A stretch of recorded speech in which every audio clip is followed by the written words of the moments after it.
ఆనందతాండవం చేస్తున్నటువంటి శంకరుడి యొక్క స్వరూపం ఎలా ఉంటుంది అంటే చెప్పడం చాలా కష్టం. ఎందుచేత నేను ఈ మాట అంటున్నానో తెలుసా అండి?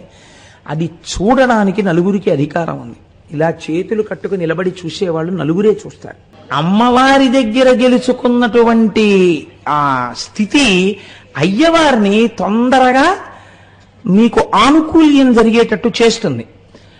అమ్మవారి దగ్గర చెడ్డ పేరు తెచ్చుకుని అయ్యగారి మనసు గెలుచుకోవడం చాలా కష్టం. కానీ ఆయన శంకరుడి దగ్గర ఉపాసన చేసి అన్నాడు, నేను నీకొక్కడికే నమస్కారం పెడతాను, నేను ఎప్పుడూ అమ్మవారికి నమస్కారం పెట్టను. ఇది నాకున్నటువంటి లక్షణం. నాకు ఆ ఆడవాళ్ళంటే ఇష్టం ఉండదు, నీ పెట్టని ఆడవాళ్ళకి దండం ఉన్నది. అమ్మవారికి కోపం వచ్చింది. ఏమిటండి మీరు ఆ వరం ఇవ్వడం? మీకు ఒక్కడికి దండం పెడతాడా, నాకు పెట్టడా? ఎలా పెడతాడో చూస్తానంది. ఏం చేస్తావన్నాడు. కూర్చోండి, వెళ్ళి చేస్తాను, ఏం చేస్తాను అంది. వెళ్ళి కూర్చున్నాడు శంకరుడు. నాకు వరం ఉంది కదా అని ఆవిడ అర్ధనారీశ్వర తత్వంలో సగానికి వచ్చేసింది. ఇప్పుడు ప్రదక్షిణం చేసి నమస్కారం పెట్టి చూస్తాను. వామార్ధ భాగం నాది, కుడిపక్క ఆయింది. ఎలా ప్రదక్షిణ చేస్తావు చెయ్యండి. భృంగి చూశాడు. చూసి ఆయన వెంటనే ఒక తేనెటీగ అయిపోయి ఇలా తిరిగి వచ్చి శంకరుడి వెనక నుంచి ఖచ్చితంగా పార్వతీదేవి శరీరం ఎక్కడ ప్రారంభం అవుతుందో అక్కడ ఒక కన్నం పెట్టి అందులోంచి తిరిగాడు. మనకి పరమశివుని యొక్క స్వరూపము అనేక రకములైనటువంటి మూర్తులుగా గోచరిస్తూ ఉంటుంది. 64 మూర్తులున్నాయి. ఒక్క పరమశివుడికే ఆయన యొక్క తత్వమును తెలుసుకోవడానికి వీలుగా ఆయన సాకారుడైనటువంటి మూర్తులు 64 మూర్తులు. ఈ 64 మూర్తుల గురించి శైవాగమాలు మాట్లాడుతూ ఉంటాయి. వీటి గురించి మీరు తెలుసుకుంటే శివతత్వాన్ని గురించినటువంటి ఎరుక బాగా కలుగుతుంది. కాబట్టి మనం భగవంతుని యొక్క ఆ స్వరూపములను అర్థం చేసుకునే ప్రయత్నం చెయ్యాలి. మీరు చూడండి, ఎక్కడా లేని విధంగా మనకి ఒకే ఒక భగవంతుని యొక్క స్వరూపమునందు అనేకమైనటువంటి ఆ మూర్తులు గోచరిస్తాయి. సాధారణంగా అలా గోచరించనిది ఎవరికి అంటే ఒక్క చతుర్ముఖ బ్రహ్మగారికి. చతుర్ముఖ బ్రహ్మగారు ఎప్పుడూ అలాగే ఉంటారు. శ్రీ మహావిష్ణువుకి ఎన్నో అవతారములు. ప్రతి అవతారము వెనక కారుణ్యముతో భక్తులను ఆదుకోవడం, లోకరక్షణ చేయడం ప్రధాన హేతువై ఉంటుంది. అలాగే శంకరుడు చేసినా కూడా లోకరక్షణ చేయడమే ప్రధాన హేతువుగా ఉంటుంది. మనం వెళ్ళి కొన్ని మూర్తులు మనకి కనపడుతూ ఉంటాయి. కొన్ని మూర్తులను గురించి మనకు అసలు తగినంత అవగాహన ఏర్పరచుకునే ప్రయత్నమే చెయ్యం. నాకు ఒక్కొక్కసారి దేవాలయాలకు వెళ్ళినప్పుడు ఒక్కొక్క మూర్తిని చూసి వాళ్ళు ఒకటికి ఒకటి అని భ్రమసి మాట్లాడుకుంటూ ఉంటారు. అప్పుడు చూస్తే అయ్యయ్యో పాపం వీళ్ళకి ఈ విషయం తెలిస్తే ఎంత సంతోషిస్తారో అనిపిస్తూ ఉంటుంది. అందుకని నాకు తెలుసున్నది ఏమైనా ఉంటే నేను నాతో వచ్చిన వాళ్ళకి చెప్పే ప్రయత్నం చేస్తూ ఉంటాను. అది ఒక అహంకారంతో, అదొక ఆనందం కోసం. కాబట్టి చూడండి, భగవంతుని యొక్క మూర్తులను మీరు కేవలముగా అది ఏదో అలా నిలబడింది అని మీరు ఆలోచన చేయడానికి వీలుండదు. దాని యందు ఒక గొప్ప తత్వము ఆవిష్కరింపబడుతుంది. దాంట్లోంచి మీరు తెలుసుకోవలసినటువంటి విషయం ఏదో ఉంటుంది. అటువంటి మూర్తి మీ కన్నుల యందు పడిందనుకోండి, పడినప్పుడు మీకు లోపల గోచరమయ్యేటటువంటి భావ సంపద చేత మీకు సంస్కారము కలుగుతుంది. మనుష్య జన్మ ఎత్తినందుకు ఎటువంటి జ్ఞానమును పొందాలో, ఎటువంటి భక్తిని పొందాలో ఆ మూర్తి దర్శనము చేత మీరు పొందగలరు. లేకపోతే శివుడు ఉన్నాడు. మీరు ఆలోచించండి, శివుని యొక్క స్వరూపమేమి అని అడిగితే శివలింగము. సాధారణంగా శివాలయాలన్నింటిలో ఏముంటుందండి? లింగస్వరూపమే ఉంటుంది. ఆ లింగస్వరూపమేమి మనం మహాశివరాత్రికి ముందు విచారణ చేద్దాం, అప్పుడు మరింత ఔచిత్యముతో ఉంటుంది. కాబట్టి తప్ప సాధారణంగా శంకరుడికి ఎక్కడ కూడా సాకారమైనటువంటి మూర్తితో దేవాలయం ఉండదు. పార్వతీ పరమేశ్వరులు ఇద్దరు సాకారమూర్తులై కూర్చున్నటువంటి దేవాలయాలు మీకు కనపడవు. కానీ సాకారముగా పరమశివుడికి పార్వతీదేవికి మూర్తి ఉన్నదా లేదా? ఉన్నది. ఎన్ని ఉన్నాయంటే 64 మూర్తులున్నాయి. ఇందులో చాలా చిత్రాతి చిత్రమైనటువంటి మూర్తులు ఉంటాయి. కానీ శివతత్వరీత్యా శివుని యొక్క 64 మూర్తులను 2 భాగములు చేసింది శైవాగమం.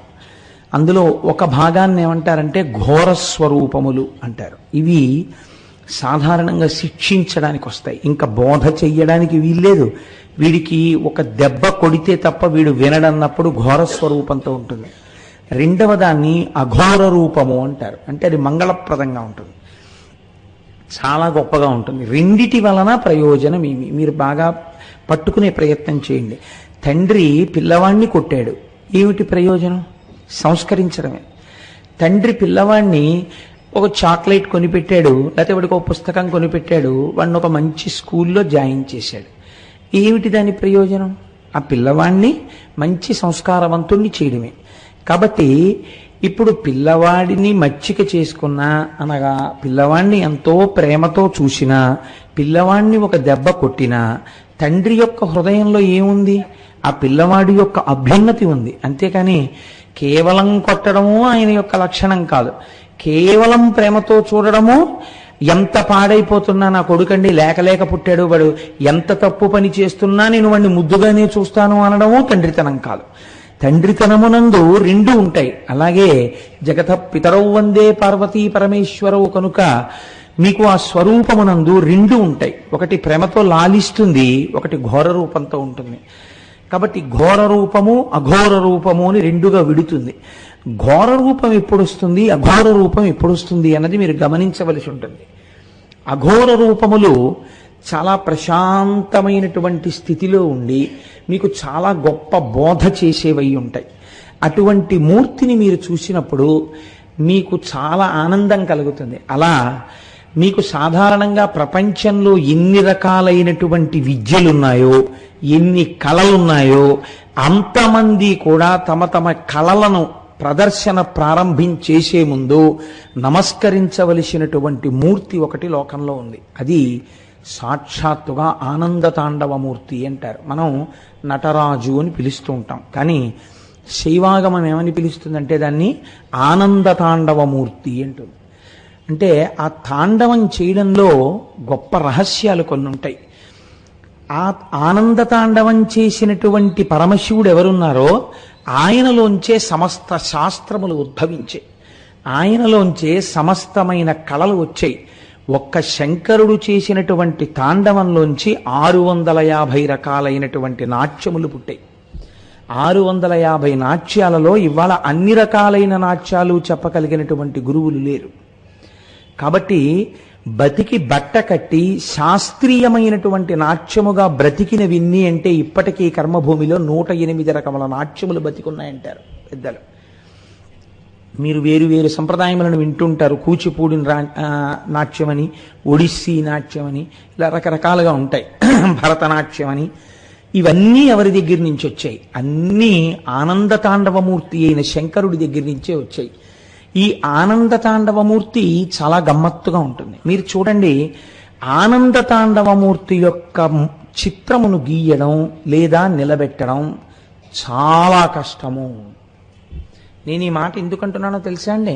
ఏమండి మీరు అలా అంటున్నారు కదా, మరి నటరాజస్వామిగా మేము తెల్లవారు లేస్తే నమస్కారం పెడుతున్నాం కదా అంటే నేనంటాను, ఎప్పుడైనా నేను ఇదే వేదిక మీద లేచి ఏమండి నేను మీకు కాసేపు శివతాండవం చూపిస్తాను అని నేను ఇక్కడ తాండవాన్ని అభినయం చేశాను అనుకోండి, ఒకవేళ నాకు అది కళాస్వరూపముగా వచ్చి నేను ఇక్కడ శివతాండవం చేశాను అనుకోండి, నేను ఏదో ఒక భంగిమలో ఆగాను తాండవం చేస్తూ. ఇప్పుడు నేను తాండవాన్ని ఆపానని మీరంటారా, తాండవం చేస్తున్నానని మీరంటారా? తాండవం ఆపారు అని మీరంటారు. కానీ ఒక్కొక్కసారి ఒక భంగిమ నుంచి ఇంకొక భంగిమలోనికి వెళ్ళడానికి మధ్యలో ఒక భంగిమని పట్టి నేను నిలబడవచ్చు. అప్పుడు మీరు తాండవం ఆపారనలేరు. ఒక స్థితి నుంచి వేరొక స్థితిలోకి వెడుతున్నటువంటి స్థితి అది. నేను ఏదో ఒక ముద్ర పట్టి అలా నిలబడ్డాను, నిలబడి వెంటనే మళ్ళీ ఇంకొక ముద్ర పట్టబోతున్నప్పుడు ఈ ముద్ర పట్టి నేను ఒక్క క్షణం అలా ఆగిందాంతో తాండవం అయిపోయిందని మీరు అనరు. వేరొక భంగిమని పట్టడానికి, వేరొక ముద్ర పట్టడానికి ఈ ముద్ర యొక్క చివరి స్థితి అవుతుంది. ఇది పట్టి విడిచి కొత్త ముద్ర పడతాను. ఇలా పట్టేటటువంటి ముద్రలన్నిటిలో మొత్తం నాట్యంలోంచి ఆనంద తాండవమూర్తి యొక్క సమస్త స్వరూపాన్ని, తత్వాన్ని ఆవిష్కరించగలిగినటువంటి ఒక మూర్తిని నిర్ణయించి మన పెద్దలు దాన్ని నిర్ణయం చేసి మనకిచ్చారు. ఇది ఋషులు మనకి చేసినటువంటి మహా గొప్ప ప్రయోజనం. ఇది మీరు ఇక్కడ దర్శనం చేసి ఆనంద తాండవమూర్తిని మీరు అసలు అలా గీయడం మీ చేత కాదు, మీరు చెయ్యలేరు ఆ పని. మొత్తం శివాగమాలన్నీ తెలిసినా, మొత్తం శివ సంబంధమైన జ్ఞానమే తెలిసినా, ఆనందతాండవం చేస్తున్నటువంటి శంకరుడి యొక్క స్వరూపం ఎలా ఉంటుంది అంటే చెప్పడం చాలా కష్టం. ఎందుచేత నేను ఈ మాట అంటున్నానో తెలుసా అండి? అది చూడడానికి నలుగురికి అధికారం ఉంది. ఇలా చేతులు కట్టుకు నిలబడి చూసేవాళ్ళు నలుగురే చూస్తారు.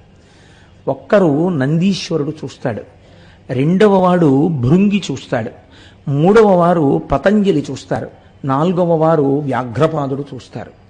వీరు నలుగురు మాత్రం ఆ తాండవమునందు వారికి పాల్గొనడం అన్నదేం ఉండదు. ఇంకా వీళ్ళు నలుగురు ప్రధానమైనటువంటి ప్రేక్షకులు. ఆ తాండవానికి ప్రేక్షకులన్న మాట అనడం కూడా చాలా కష్టం. ఎందుచేతనంటే సాధారణంగా తాండవంలో ఎక్కడైనా నృత్య కార్యక్రమం జరుగుతోంది అని మీరు అన్నారనుకోండి, ఈ నృత్యములకు సంబంధించినటువంటి పాట పాడేవాళ్ళు తెర ముందు ఉండరు, తెరకి ఒక పక్కకుంటారు. వాళ్ళు ఎవరు మధ్యలో వాయించారో, లేకపోతే ఎవరు పాట పాడారో, ఎవరు నటువాంగం వేశారో చెప్పాలంటే నాట్యం అంతా అయిపోయిన తర్వాత ఒకసారి వాళ్ళని పరిచయం చేస్తారు. కానీ ప్రధాన గౌరవం ఎవరికి వెడుతుందంటే దానికి అనుగుణంగా ఎవరు నాట్యం చేశారో వాళ్ళకే వెడుతుంది. అది గమ్మత్తు నాట్యంలో. మీరు చూడండి, శంకరుడు యొక్క తాండవంలో ఈ పాత్ర పరిచయాలు ఏముండవు. ఆ తాండవం అయిపోతే పాత్ర పరిచయం ఉంటుంది. తాండవం అయిపోతుందా? ఇది మీరు చాలా జాగ్రత్తగా గమనించాలి. ఆయన తాండవం అయిపోతే పాత్రల్ని తీసుకొచ్చి పరిచయం చేయొచ్చు. ఆయన తాండవమే అయిపోయింది అనుకోండి, పాత్ర పరిచయం చేయడానికి ఎవరు ఉండరు. ప్రేక్షకులుండరు, శ్రోతలుండరు, సహాయకారులుండరు, ఎవ్వరుండరు. ఆయన ఒక్కడే ఉంటాడు. ఆయన పరిచయం చేసుకోవడం ఉండదు. అప్పుడు ఆయన తనలో తాను రమిస్తూ నిలబడిపోతాడు. ఈ తాండవానికి ఎవరు సాక్షి అన్నారు? మహాప్రళయ సాక్షిణి, మహాతాండవ సాక్షిణి. ఈ తాండవం ఆ స్వరూపంలో ఏమిటో తెలుసా అండి? సమస్త లయకారకమై ఉంటుంది. అప్పుడు ఈ తాండవం ప్రదోష వేళలో జరుగుతూ ఉంటుంది. ప్రదోష వేళ అంటే మీకు నేను చెప్పాను, కాలము స్ఫుటముగా మార్పు చెందినటువంటి సమయము. ప్రదోష వేళలు మనం ఎన్ని చెప్తాం? 2 చెప్తాం సంధ్యలు. ఒకటి పూర్వ సంధ్య, 2 ఉత్తర సంధ్య. పూర్వ సంధ్య అంటే చీకటిపోయి పగలు రావడం, సూర్యోదయం అవ్వడం. ఉత్తర సంధ్య అంటే పగలు వెళ్ళిపోయి చీకటి పడుతూ ఉండడం. ఈ 2 సంధ్యలలోనూ మళ్ళీ ఏది గొప్పది అన్నారు? ఉత్తర సంధ్యే గొప్పది అన్నారు. 2 కారణాల చేత. అజ్ఞానం వచ్చినప్పుడే, జ్ఞానం వచ్చినప్పుడే. ఎందుకో తెలుసా అండి? అన్నీ మీ ప్రమేయం లేకుండా ఒక్కటైపోతాయి. ఏమిటది? చీకటి. ఇంకేం కనపట్టాలా? ఏం కనపడుతోంది? చీకటి ఒకటే కనపడుతోంది. అప్పుడు అది ఈశ్వర స్వరూపంగా చెప్పారు. అన్నీ కనపడ్డం మానేసి ఒక్క శివుడే కనపడినా అది గొప్పే. అందుకే తమిళనాట అమావాస్య గొప్పది తెలుసా అండి? వాళ్ళు అమావాస్యకి ఎక్కువ ప్రాముఖ్యత ఇస్తారు, మనం పౌర్ణమికి ఎక్కువ ప్రాముఖ్యత ఇస్తాం. మనం ఎందుకంటే చాంద్రమానం కాబట్టి. చిత్రం చూడండి, ఈ చీకటి యందు అన్నీ కలిసిపోయి ఏమున్నాయి? ఇప్పుడు ఏం తెలీదు. బాగా చీకటిగా ఉందనుకోండి, ఒక్కసారి అలా చూడు, ఆ రోడ్డు మీద ఎవరైనా వెడుతున్నారేమో, కాస్త అన్నం చాలా మిగిలిపోయింది, ఎవరైనా బిచ్చగాళ్ళు వెడుతుంటే పిలిచి వేద్దామంది తల్లి. ఆ కూతురు కిటికీ తలుపు తీసి చూసి, అమ్మ ఏం కనపట్టలేదు, అంతా చీకటిగా ఉంది. రోడ్డు కనపట్టలేదు, బిచ్చగాడు ఉన్నాడో లేడో తెలియదు, ఏమీ లేదు. ఏం తెలుస్తోంది? చీకటి ఒకటే తెలుస్తోంది. అది ఈశ్వర స్వరూపం. కానీ దాని యొక్క యథార్థ దర్శనము పగలుంటే కన్నా చీకటి ఏమిటో తెలియదు. అసలు పగలు వెడితే కదండి చీకటి వచ్చిందని చెప్పడానికి. కాబట్టి పగలు అమ్మవారు. ఈ అమ్మవారు ఉంటే కానీ ఆయన దొరకడు అసలు. అందుకే వాగర్ధావివ సంపృక్తం వాగర్ధ ప్రతిపత్తయే జగత పితరౌ వందే పార్వతీ పరమేశ్వరవు. ఆవిడ పాదాలు పట్టుకుంటే కానీ ఈయన పాదాలు దొరకవు. ఈయన పాదాలు దొరికినట్టుంటే అది చీకటి, మీకు తిన్నగా దొరికేయడం చాలా కష్టం. కాబట్టి ఇప్పుడు తాండవమూర్తి అన్న శబ్దంలో తాండవం చేస్తుండగా మీకు తీసుకొచ్చి ఎవరైనా ఒక మూర్తిని పెట్టగలరా? అసంభవం, పెట్టలేరు. ఒక భిక్షాటన మూర్తి అని నేను అన్నాను అనుకోండి, మీకు చూపించచ్చు. ఎలా? ఒక కపాలం పట్టుకుని భిక్ష అడుగుతున్న మూర్తి అలా నిలబడితే అది భిక్షాటన మూర్తి, అది కదలక్కర్లేదు. కానీ తాండవమూర్తి అని నేను అన్నాను అనుకోండి, శివుడు తాండవం చేస్తున్నట్టు కదలదేమండి ఇది అంటే? అలా కదలడం కుదరదు.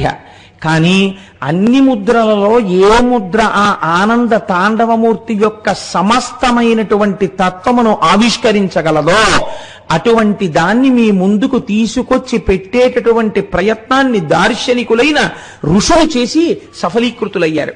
ఆ చెయ్యడంలో రహస్యమేమి. అందుకే మన వాళ్ళు ఏది చేసినా ఏదో అల్లిబిల్లిగా ఉత్తినే పిచ్చి పనుల కింద అర్థం లేకుండా చేయరండి.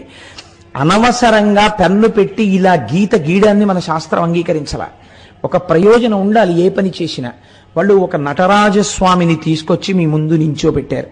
నటరాజస్వామి అంటే మనం సాధారణంగా నటరాజు అని పిలుస్తూ ఉంటాం. అలా పిలవడం వెనకాతల ఒక రహస్యం ఉంది. మన వాళ్ళు చాలా తేలిగ్గా మాట్లాడతారు. తేలిగ్గా మాట్లాడడం అంటే కష్టమైన విషయం అందనప్పుడు తేలిగ్గా మాట్లాడతారు. తండ్రి అని పిలవలేడు అనుకోండి, అప్పా అంటాడు, లేదా నాన్న అంటాడు. ఏదన్నా ఆయనే, ఎవరి స్థాయిలో వాళ్ళు పిలుస్తారు. ఆయన నాట్యము చేత ఈ లోకమునకు రాజు అయ్యాడు. ఆయన రాచరికము నాట్యము చేత చెప్పబడుచున్నది. ఇది ఎలా కుదురుతుందండి? నాకు చెప్పండి. ఒక ఆయన మహారాజు ఎలా తెలుస్తుంది? ఆయన అధికారాన్ని బట్టి తెలుస్తుంది. ఆయన లోకమునకంతటికీ ప్రభువు, ఇది ఎలా తెలుస్తుందో తెలుసా అండి? ఆయన పాట వినండి అన్నాను అనుకోండి, అదే ఆయన పాట వింటే ఆయన ప్రభువు అని ఎలా తెలుస్తుందండి? ఆయన కళాకారుడు తెలుస్తుంది బాగా, అంతేకాని ఆయన బాగా పాట పాడితే ఆయన ప్రభువు అని తెలుస్తుందా? ఎలా తెలుస్తుంది? మనకి లోకంలో చిత్రాతి చిత్రమైన రాజులు ఇద్దరే. ఎవరో తెలుసా అండి? ఒక ఆయన ఏమీ చేయకుండా తల కింద ఎలా చేయి పెట్టుకు పడుకునే ఆయన ఒక ఆయన రంగరాజు. ఆయన సమస్త లోకములకు ప్రభువు, విష్ణు స్వరూపంగా రంగరాజు ఇలా పెట్టుకు పడుకుంటాడు. ఆయనే మహారాజు, చక్కగా అలా పడుకున్నవాడు. యోగ నిద్రలో చూస్తుంటాడన్ని. ఈయనో నటరాజు. ఈయనేం చేస్తుంటాడు? అధికారి ఏం చెయ్యాలి? రాజు అన్నవాడు ఏం చేయాలి? చక్కగా వచ్చి సింహాసనంలో కూర్చోవాలి. అంతేగాని రాజుగారు సభలోకి వస్తున్నారండి, విచారణ చేస్తారంటే రాజుగారు వచ్చేటప్పటికి తద్ధిం అనేటప్పటికి నాట్యం చేస్తూ రాజుగారు వచ్చి ఓ పెద్ద నాట్యం చేసి వెళ్ళిపోయారు అనుకోండి, అదేంటంటే రాజుగారు డాన్స్ కట్టారంటారు కదండి. కానీ మరి ఈయన మీకు ఆనంద తాండవమూర్తిగా ఉంటే మీరు నటరాజు నటరాజు అని ఎలా పిలుస్తున్నారు? నాట్యం చేసిన వాడు రాజు ఎలా అయ్యాడండి? అది ఎలా సమన్వయం అవుతుంది? అసలు మీరు ఎలా పిలుస్తున్నారు నటరాజు అని? మీరు డాన్స్ చేస్తే అక్కడ పెట్టి నటరాజు అంటున్నారు, మీరు పాట పాడితే నటరాజు అంటున్నారు, మీరు ఆరాధన చేస్తే నటరాజు అంటున్నారు, చిదంబరం వెడితే కనక సభలో ఈయన నటరాజు అంటున్నారు. ఏమిటి నటరాజ తత్వం? మీరు ఎప్పుడైనా పరిశీలన చేశారా? నాట్యం చేసేవాడు రాజు ఎందుకు అయ్యాడు అనగా మీకేమర్థం అవ్వాలి? అది మామూలు నాట్యము కాదు. ఆ నాట్యము వెనకాల మీరు తెలుసుకోవలసినది ఏదో ఉంది. అది మీరు తెలుసుకుంటే చిదంబరంలో కనకసభ దగ్గరికి వెళ్ళి అంత పెద్ద ఆనంద తాండవమూర్తిని చూడగానే మీరు ప్రణిపాతం చేసి సాష్టాంగ నమస్కారం చేసేస్తారు. ఈ భావనని మీకు పరిపుష్టం చెయ్యడానికి మన పెద్దలు ఇచ్చారు. అందులో అఘోర స్వరూపముల యందు చాలా గొప్ప స్వరూపాలలో ఆనంద తాండవమూర్తి ఒకటి. దాని గొప్పతనాన్ని మీరు అవధరించే ప్రయత్నం చెయ్యండి. నేను మీతో ఒక మాట విజ్ఞాపన చేశాను. ఉన్నవాళ్లలో నందీశ్వరుడు ఒకడు. ఈయన అయ్యవారికి చాలా గొప్ప భక్తుడు. కానీ ఈయనకున్న గొప్పతనం ఏంటంటే అమ్మవారిని అంతగానూ గౌరవిస్తాడు. కానీ ఎక్కువగా ఎక్కడ పడుకుంటాడు? అయ్యవారి ఇంటి ముందే పడుకుని ఉంటాడు. గభాలన ఎవరి కాలి గజ్జె చప్పుడు వింటే లేస్తాడు, అయ్యవారి కాలి గజ్జె చప్పుడు వింటే లేస్తాడు. ఈయనది ఇది స్వభావం. ఇంకొకరున్నారు భృంగి. సాధారణంగా విచిత్రం ఏమిటో తెలుసా అండి? లోకంలో ఒక పోకడు ఉంటుంది. ఇంటి ఇల్లాలి దగ్గర గౌరవం తెచ్చుకోనివాడు ఇంటి యజమాని యొక్క మంచితనాన్ని తెచ్చుకోవడం చాలా కష్టం. ఎందుకో తెలుసా అండి? అంటే మీకు అర్థం అవడం కోసం చెప్తున్నాను, నన్ను అన్యథా భావించకండి. మీరు మా ఇంటికి వచ్చి కాలింగ్ బెల్ కొట్టి కోటేశ్వరారు ఉన్నారా అండి అని అడిగారు అనుకోండి, లేరండి బయటికి వెళ్ళారు, మీరెవరు అని అడిగారు అనుకోండి, మీకు అనవసరం, మీకు ఏం చెప్తే తెలుస్తుంది? మాకు కోటేశ్వరారితో పని, ఆయన ఎప్పుడు వస్తారో మీరు చెప్పండి చాలు అన్నారు. నేను వారి భార్యనండి, మీకు ఏం కావాలో చెప్పండి, పోనీ మీ పేరు చెప్పండి, నేను వారు వచ్చినప్పుడు చెప్తాను అందనుకోండి. మీకు అనవసరం అమ్మా అవన్నీ, ఆయన ఎప్పుడు వస్తారో మీరు చెప్పండి చాలు అన్నారు అనుకోండి. నాకు తెలియదండి ఎప్పుడు వస్తాడో, ఆయన వెళ్ళిపోయిన వాడు మళ్ళీ ఆయన ఇష్టం వచ్చినప్పుడు వస్తుంటాడు, మీరు వెళ్ళి రావచ్చని తలిపేసేస్తుంది. తర్వాత ఏం చేస్తుంది? దానికి తెలుసు నేను గుళ్ళోకి వెళ్ళాను, పావుగంటలో వస్తాను, నేను తిరిగి వచ్చాను. ఎవరో ఒక ఆయన వచ్చాడు, వచ్చి మీరెవరండి అని నేను ఎంతో మర్యాదగా అడిగాను. మీకు అనవసరం, మీకేం తెలుసు, మా కోటేశ్వరారితో పని అన్నాడు. మీరు డేట్లు ఇచ్చినా, మీరు కానీ ఆయన్ని కూర్చోపెట్టి కాఫీ పట్రా అన్నా మరి టిఫిన్ మాడిపోతుందండి. కాబట్టి ఏమవుతుంది? కాసేపు ఆగా ఆయన వస్తే, ఇప్పుడు ఎవరొచ్చినా నేను ఎవరి వంక చూస్తాను? ఓసారి ఇలా చూస్తాను, చూస్తే అందనుకోండి ఏదీ గ్రాంట్ చెయ్యబడదు. కదండి? లౌకికంగా మీరు ఆలోచించండి, ఎందుకు గ్రాంట్ చేయబడదా? అదే వచ్చిన అంటే ఉదాహరణకి చెప్పానంలో పాపం దాన్ని ఇలాంటివి చేస్తున్నారంటారా మేడం గారు మీరని దాన్ని అడక్కండి మీరు. సభలో ఉంది కూడా లేనిపోని ఇబ్బంది నాకు. కాబట్టి మీరు అదే సత్యనారాయణ అసలు ఒప్పుకోడు, భృంగి సత్యనారాయణ నాకు. కాబట్టి అదే అమ్మ మీకు తెలిసి ఉంటుంది, ఒక పని చేయండి తల్లి, కోటేశ్వరరావు గారికి చెప్పినా మీకు చెప్పినా అభేదమ్మ దృష్టిలో. మీకు చెప్పింది వారికి చెప్పినట్టే. తల్లి ఒక చిన్న అవసరం మీద వచ్చాం, ఏదో ఉత్సవం చేస్తున్నాం, వాడికి ఏం చేతకపోయినా 4 మాటలు ధైర్యంగా మాట్లాడతాడని విన్నాం. కాబట్టి అలా అంటే మళ్ళీ విందగా, అందుకని వారు ఏదో మాట్లాడతారు. కాబట్టి మీరు వారు 1 గంట ఉపన్యాసానికి వచ్చేటట్టుగా మీరు ఏర్పాటు చేయాలమ్మా. మిమ్మల్ని చూస్తే పార్వతీదేవిలా కనపడుతున్నారు తల్లి, మా కోరిక తీరుతుందని నమ్మకం వచ్చేసింది. కోటేశ్వరరావు గారే కనబడితే ఖాళీ లేదనేసి గబుక్కుని ఇవాళ మీరు కనపడ్డం మా అదృష్టం, మా పని అయిపోయినట్టేనమ్మా. మీ దగ్గర శుభవార్తకి మళ్ళీ నామినల్గా కోటేశ్వరాన్ని కలుస్తాం, పని అయిపోయినట్టే అని మీరు అని వెళ్ళిపోయారు అనుకోండి. ఏమండి పాపం ఆయన ఎవరో వచ్చారు, ఎక్కడో చూద్దురు 1 అరగంట అని. ఏమైంది? అమ్మవారి దగ్గర గెలుచుకున్నటువంటి ఆ స్థితి అయ్యవారిని తొందరగా మీకు ఆనుకూల్యం జరిగేటట్టు చేస్తుంది. అమ్మవారి దగ్గర చెడ్డ పేరు తెచ్చుకుని అయ్యగారి మనసు గెలుచుకోవడం చాలా కష్టం. కానీ పార్వతీ పరమేశ్వరుల కుటుంబం దీనికి భిన్నంగా ఉంటుంది. మీరు ఆలోచించండి ఎప్పుడైనా. అసలు ఆ శివతత్వమే గమ్మత్తండి. ఈయన ఇద్దరినీ ఎక్కించుకుంటాడు నందీశ్వరుడు, కానీ ఎప్పుడు ఎక్కడ కూర్చుంటాడంటే శివలింగానికి ఎదురుగుండా కూర్చుంటాడు ఇలా శివుణ్ణి చూస్తూ. ఎవరికి నువ్వు వాహనుడవు అన్నారనుకోండి, నేను శివవాహనాన్ని అంటాడు. అంతగా మీరు రెట్టించారనుకోండి, అబ్బాయి ఇద్దరికి భేదమే ఉందంటాడు. అక్కడ వరకు మంచిదే. ఇంకా రెండో ఆయన ఒక ఆయన ఉన్నాడు, ఈ ఆనంద తాండవం చూసేటటువంటి స్థాయి పొందిన వాళ్ళు. రెండో ఆయన భృంగి. ఈయన చాలా విచిత్రమైన వ్యక్తి. అసలు ఆయనకి ఆ పేరెందుకు వచ్చింది? ఆయన శంకరుడి దగ్గర ఉపాసన చేసి అన్నాడు, నేను నీకొక్కడికే నమస్కారం పెడతాను, నేను ఇప్పుడు అమ్మవారికి నమస్కారం పెట్టను. ఇది నాకున్నటువంటి లక్షణం. నాకు ఆ ఆడవాళ్ళంటే ఇష్టం ఉండదు, నీ పెట్టను ఆడవాళ్ళకి దండం అన్నాడు. అంటే శంకరుడు అన్నాడు, అలా అంటే ఏమనాలండి? ఏమిటో లేనిపోని గొడవలు పెట్టేటట్టున్నావు, ఆ పిచ్చేమిటి? రెండూ కలిసే ఉంటాయనాలి. ఆయన అన్నాడు, ఆయన భోళా శంకరుడు, పోన్లే చాలా సంతోషం, నాకు దండం పెట్టాలనుకుంటున్నావు కదా పెట్టుకో అనేది. అమ్మవారికి కోపం వచ్చింది. ఏమిటండి మీరు ఆ వరం ఇవ్వడం? మీకు ఒక్కడికి దండం పెడతాడా, నాకు పెట్టడా? ఎలా పెడతాడో చూస్తానంది. ఏం చేస్తావన్నాడు. కూర్చోండి వెళ్ళి చేస్తాను, ఏం చేస్తాను అంది. వెళ్ళి కూర్చున్నాడు శంకరుడు.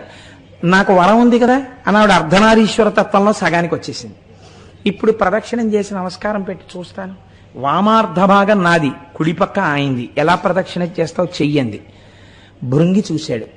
చూసి ఆయన వెంటనే ఒక తేనెటీగ అయిపోయి ఇలా తిరిగి వచ్చి శంకరుడి వెనక నుంచి ఖచ్చితంగా పార్వతీదేవి శరీరం ఎక్కడ ప్రారంభం అవుతుందో అక్కడ ఒక కన్నం పెట్టి అందులోంచి తిరిగాడు.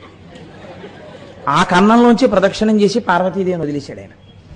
వదిలేస్తే అమ్మవారు అసలు ఎరుపు మరింత ఎరుపెక్కింది.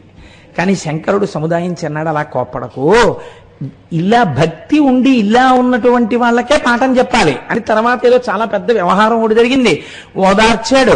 తర్వాత భృంగి ఇద్దరికీ భక్తుడయ్యాడు. ఈ భృంగి ఒకడు చూస్తూ ఉంటాడు ఈ తాండవాన్ని. నంది, భృంగి, తర్వాత పతంజలి. పతంజలి ఆదిశేషుని యొక్క అవతారం. నేను ఎక్కడో ఈ ఉపన్యాసాల్లోనే ప్రస్తావన చేసినట్టు గుర్తు. పతంజలి ఆదిశేషుడి అవతారం కాబట్టి తల పావుగా ఉంటుంది, తల మనుష్యుడిగా ఉంటుంది, మిగిలినటువంటి శరీరం పావుగా ఉంటుంది. వ్యాఘ్రపాదుడు తలకాయ మనుష్యుడిది ఉంటుంది, కింద పాదాలు అవి అన్నీ పెద్ద పులి ఉంటాయి. ఈ నలుగురు నిలబడి ఈ ఆనంద తాండవాన్ని చూస్తూ ఉంటారు. చూస్తున్నప్పుడు ఈ తాండవంలో ఎవరుంటారు? అందరూ ఉంటారు. 33 కోట్ల మంది దేవతలు అక్కడే ఉంటారు. ఉండి ఏం చేస్తారు? వాళ్ళు చూడ్డానికి పనికిరారు, వాళ్ళందరూ ఈ తాండవానికో పని చేస్తుంటారు.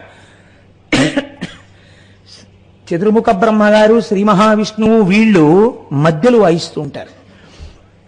ఎవరికి తోచినటువంటి ఆ శబ్దాన్ని, ఎవరికి తోచినటువంటి అక్కడ వాయించవలసినటువంటి వాద్య విశేషాన్ని వాళ్ళు వాయిస్తూ ఉంటారు. ఇలా వాయిస్తుంటే ఒకసారి అన్నారట, ఒక చిన్న కనుగీటు ఎగిరిందిట. ఏమని?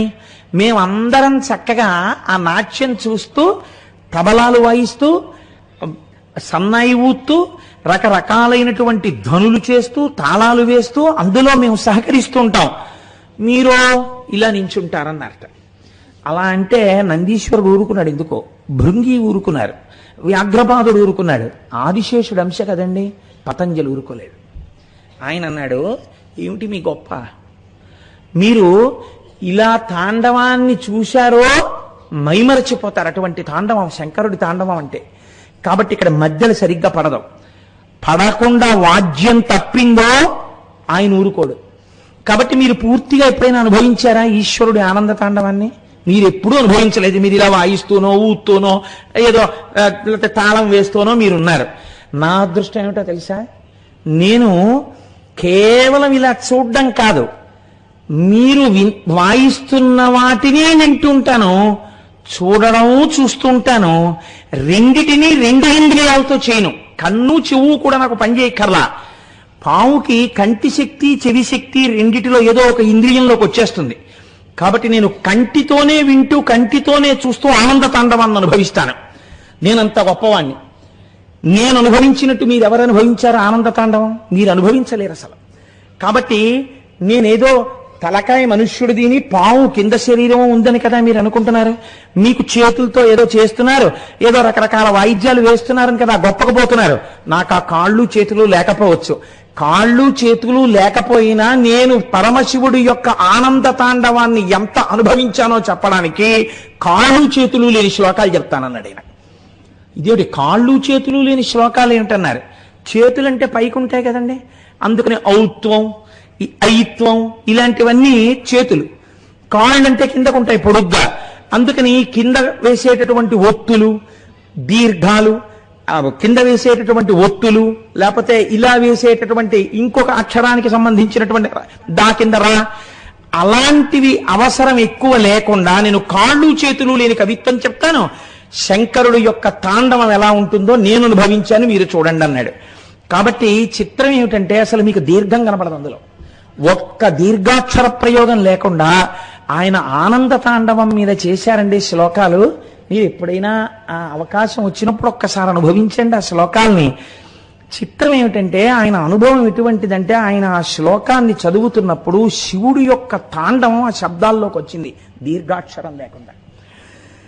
అనంత నవరత్న విలసత్ కటక కిక్కిని జలం జల జలం జలరవం ముకుంద విధి హస్త గత మర్దలయధ్వని ధిమిత నర్తన పదం శకుంతరద బర్హి నంది ముఖదంతి ముఖ భృంగిరిటి సంఘ నికటం సనందసనక ప్రముఖ వందిత పదంపర చిదంబర నటం హృది భజ. ఎక్కడా దీర్ఘం వాళ్లేదని, ఒక్క దీర్ఘాక్షరం లేకుండా శివతాండవం ఎలా ఉంటుందో అటువంటి శబ్దాలు అందులోకి వచ్చేటట్టుగా ఆయన శ్లోకాలు చెప్పారు. అందులోంచి అక్షర సముదాయం అంతా అందులోంచి పుట్టింది. ఆ ధ్వని చేసినప్పుడు అందులోంచి మొదట శబ్దం వచ్చింది. ఆ శబ్దము ఆకాశగుణకమైంది. ఆకాశాద్వాయు వాయోరగ్ని అని సృష్టి అక్కడ ప్రారంభమైంది. కాబట్టి ఇప్పుడు ఈ ఢమరుకలోంచి వచ్చినటువంటి దాంట్లోంచే అక్షరములన్నీ పుట్టాయి. ఈ అక్షరముల చేత మాత్రమే వాంగ్మయమంతా తయారైంది. ఆ మొదలుకొని ఛ వరకు అక్షరాలన్నీ ఉన్నాయి.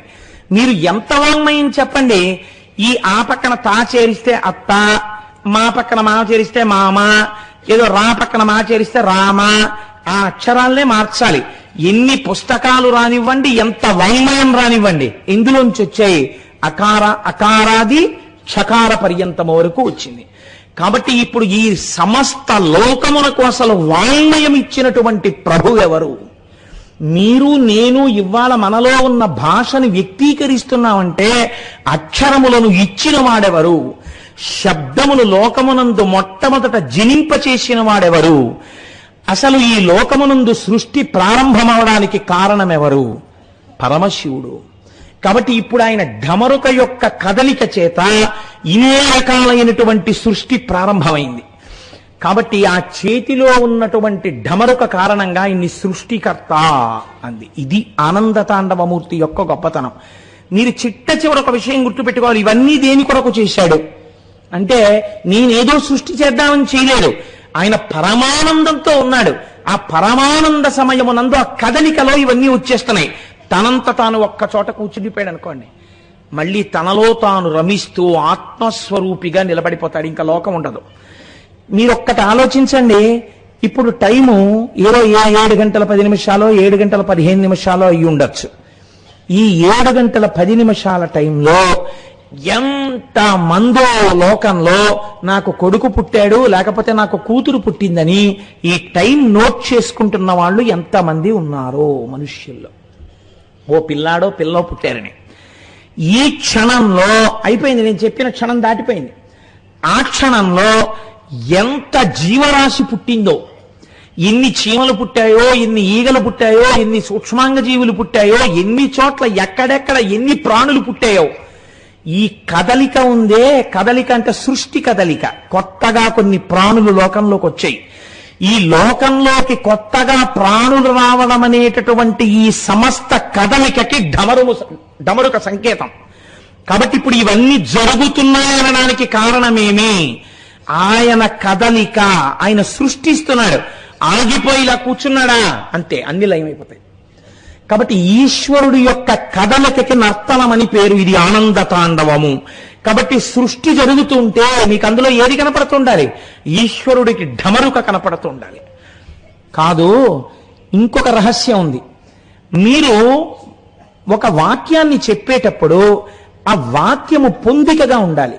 పొందికగా లేని వాక్యం మాట్లాడారనుకోండి, ఈ క్షణమునందు ఈ లోకములో ఎంతో సృష్టి జరిగినది అని నేను చెప్పబోయి సృష్టి జరిగినటువంటి ఈ సమయమునందు లోకము అన్నాను అనుకోండి, మీకు ఇప్పుడు ఏమైనా అర్థమైందని చెప్పింది? అర్థం అవదు. వాక్యమునందు అవే మాటలు ఉండొచ్చు.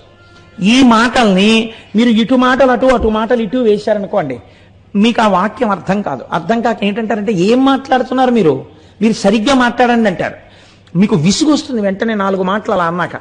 అన్న తర్వాత మీరు మళ్ళీ వాక్యాన్ని కొంచెం సర్దారనుకోండి, ఏమిటా మాట్లాడడం, అదే మాట్లాడే తీరు, అలా మాట్లాడరు. ఈ క్షణమునందే లోకమునందు ఎంతో సృష్టి జరిగి ఉండెను అనాలి నువ్వు. ఏమిటా జిగిబిగి వాక్యాలు, నీకు మాట్లాడడం రాదా అంటారు. మాట్లాడడమునందు పొందిక లేకపోతే మాటలుండి ప్రయోజనం ఎక్కడుంది నాకు చెప్పండి? ఎక్కడుంది ప్రయోజనం? అసలు మీకు లేదు. భావాలు అందవు. ఎంత ఫ్రీ టాక్ టైం ఇచ్చినా గంట సేపు అవతలవాడు మాట్లాడినా యువతలవాడికి వాడు ఏం మాట్లాడాడో అర్థం కాదు. కాబట్టి మాటలు ఒక్కటి ఉంటే సరిపోతుందా? సరిపోదు.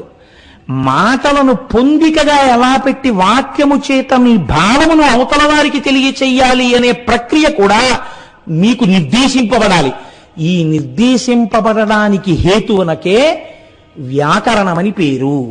ఈ వ్యాకరణము లేదనుకోండి, వాక్యములు పొందికగా పడ్డం చేత కాదు. అవతల వాళ్ళకి బాగా అర్థమయ్యేటట్టుగా వాక్య నిర్మాణము చేయగలిగినటువంటి ప్రతిభకు వ్యాకరణమని పేరు. అంతే వ్యాకరణం అంటే. ఇప్పుడు ఈ వ్యాకరణము దానికి ఉపకారి. ఈ వ్యాకరణం ఎక్కడి నుంచి వచ్చింది? ఆయన ఇలా కదిపినప్పుడు 14 మాహేశ్వర సూత్రములలోంచి సమస్త వ్యాకరణములు ఉద్భవించాయి. ఈ వ్యాకరణానికే పతంజలి మహాభాష్యం చేశారు. అందుకే వ్యాకరణం అన్నది చాలా గొప్పది కనుక పూర్వకాలంలో వ్యాకరణం ఉపనయనం జరగకపోతే వ్యాకరణం నేర్పేవారు కాదు. వ్యాకరణం నేర్పాలంటే ఎక్కడ పడితే అక్కడ కూర్చోపెట్టి వ్యాకరణం చెప్పేవారు కాదు. శివాలయంలో వ్యాకరణ మంటపము అని ఒక మంటపం ఉండేది. గురువుగారు స్నానం చేసి మడిబట్ట కట్టుకుని వ్యాకరణ మంటపంలోకి వచ్చి కూర్చునేవారు. శిష్యులందరూ స్నానం చేసి సంధ్యావందనం చేసుకుని వచ్చి కూర్చుంటే గురువుగారు అప్పుడు వ్యాకరణం చెప్పేవారు, లేకపోతే వ్యాకరణం చెప్పేవారు కాదు. కాబట్టి వ్యాకరణమును ఎంత గొప్పదిగా, వ్యాకరణం అనగా గ్రామర్, కాబట్టి ఎంత పవిత్రతనిచ్చిందో చూడండి మన దేశం. వాక్య నిర్మాణం అన్నది మనుష్యుడికి ఒక్కడికే ఉన్న లక్షణము కనుక ఎంత అందంగా అది నేర్చుకోవాలో, ఎంత పవిత్రమైన ఈశ్వర విభూతిగా దాన్ని తెలుసుకోవాలో, అది తెలుసుకున్నవాడు ఈశ్వర విభూతి చేత నేను తరించిపోయానని ఎంత ఋషితుల్యమైన జీవితాన్ని గడపవలసి ఉంటుందో మనకు ఆ వ్యాకరణం నేర్పింది. కాబట్టి ఇన్ని ఎక్కడి నుంచి వస్తున్నాయి? ఆయన చేతి ఢమరుకలోంచి వస్తున్నాయి. ఇప్పుడు మీరు ఆనంద తాండవమూర్తి చేతిలో ఉన్నటువంటి ఢమరుకని చూశారనుకోండి, మీకేమి తెలుస్తుంది? సృష్టి జరుగుతోందని తెలుస్తుంది. మీరు ఇంకొకటి గమనించండి, ఈ ఢమరుక ఎడం పక్కన ఉండకూడదా, కుడి పక్కనే ఉండాలా? మీరు ఆలోచించండి. పూజ చేసుకునేటప్పుడు ఒక నియమం ఉంది.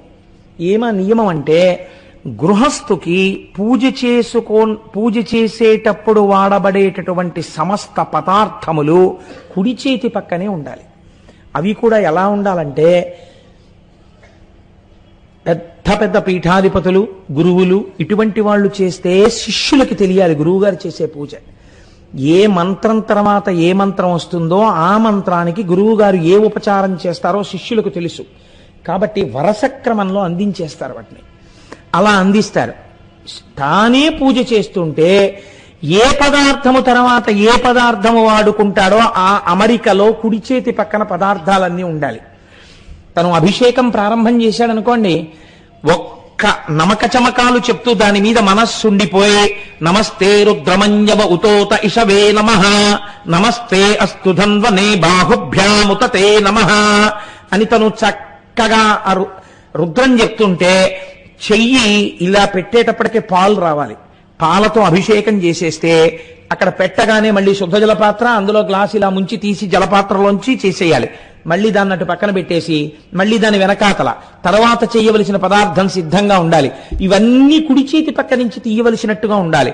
ఓ కర్పూర హారతికి కర్పూరం కాని ఏదైతే మీకు జీవితంలో పవిత్రతని, ఉద్ధరణని, ఆనందాన్ని, సుఖాన్ని కలిగిస్తుందని నమ్మకంతో మీరు ప్రారంభం చేస్తున్నారో అది మంగళ కార్యము కనుక మీరు కుడి చేతి వైపు పెట్టి కుడి చేతితో తీసి ప్రారంభం చేస్తారు.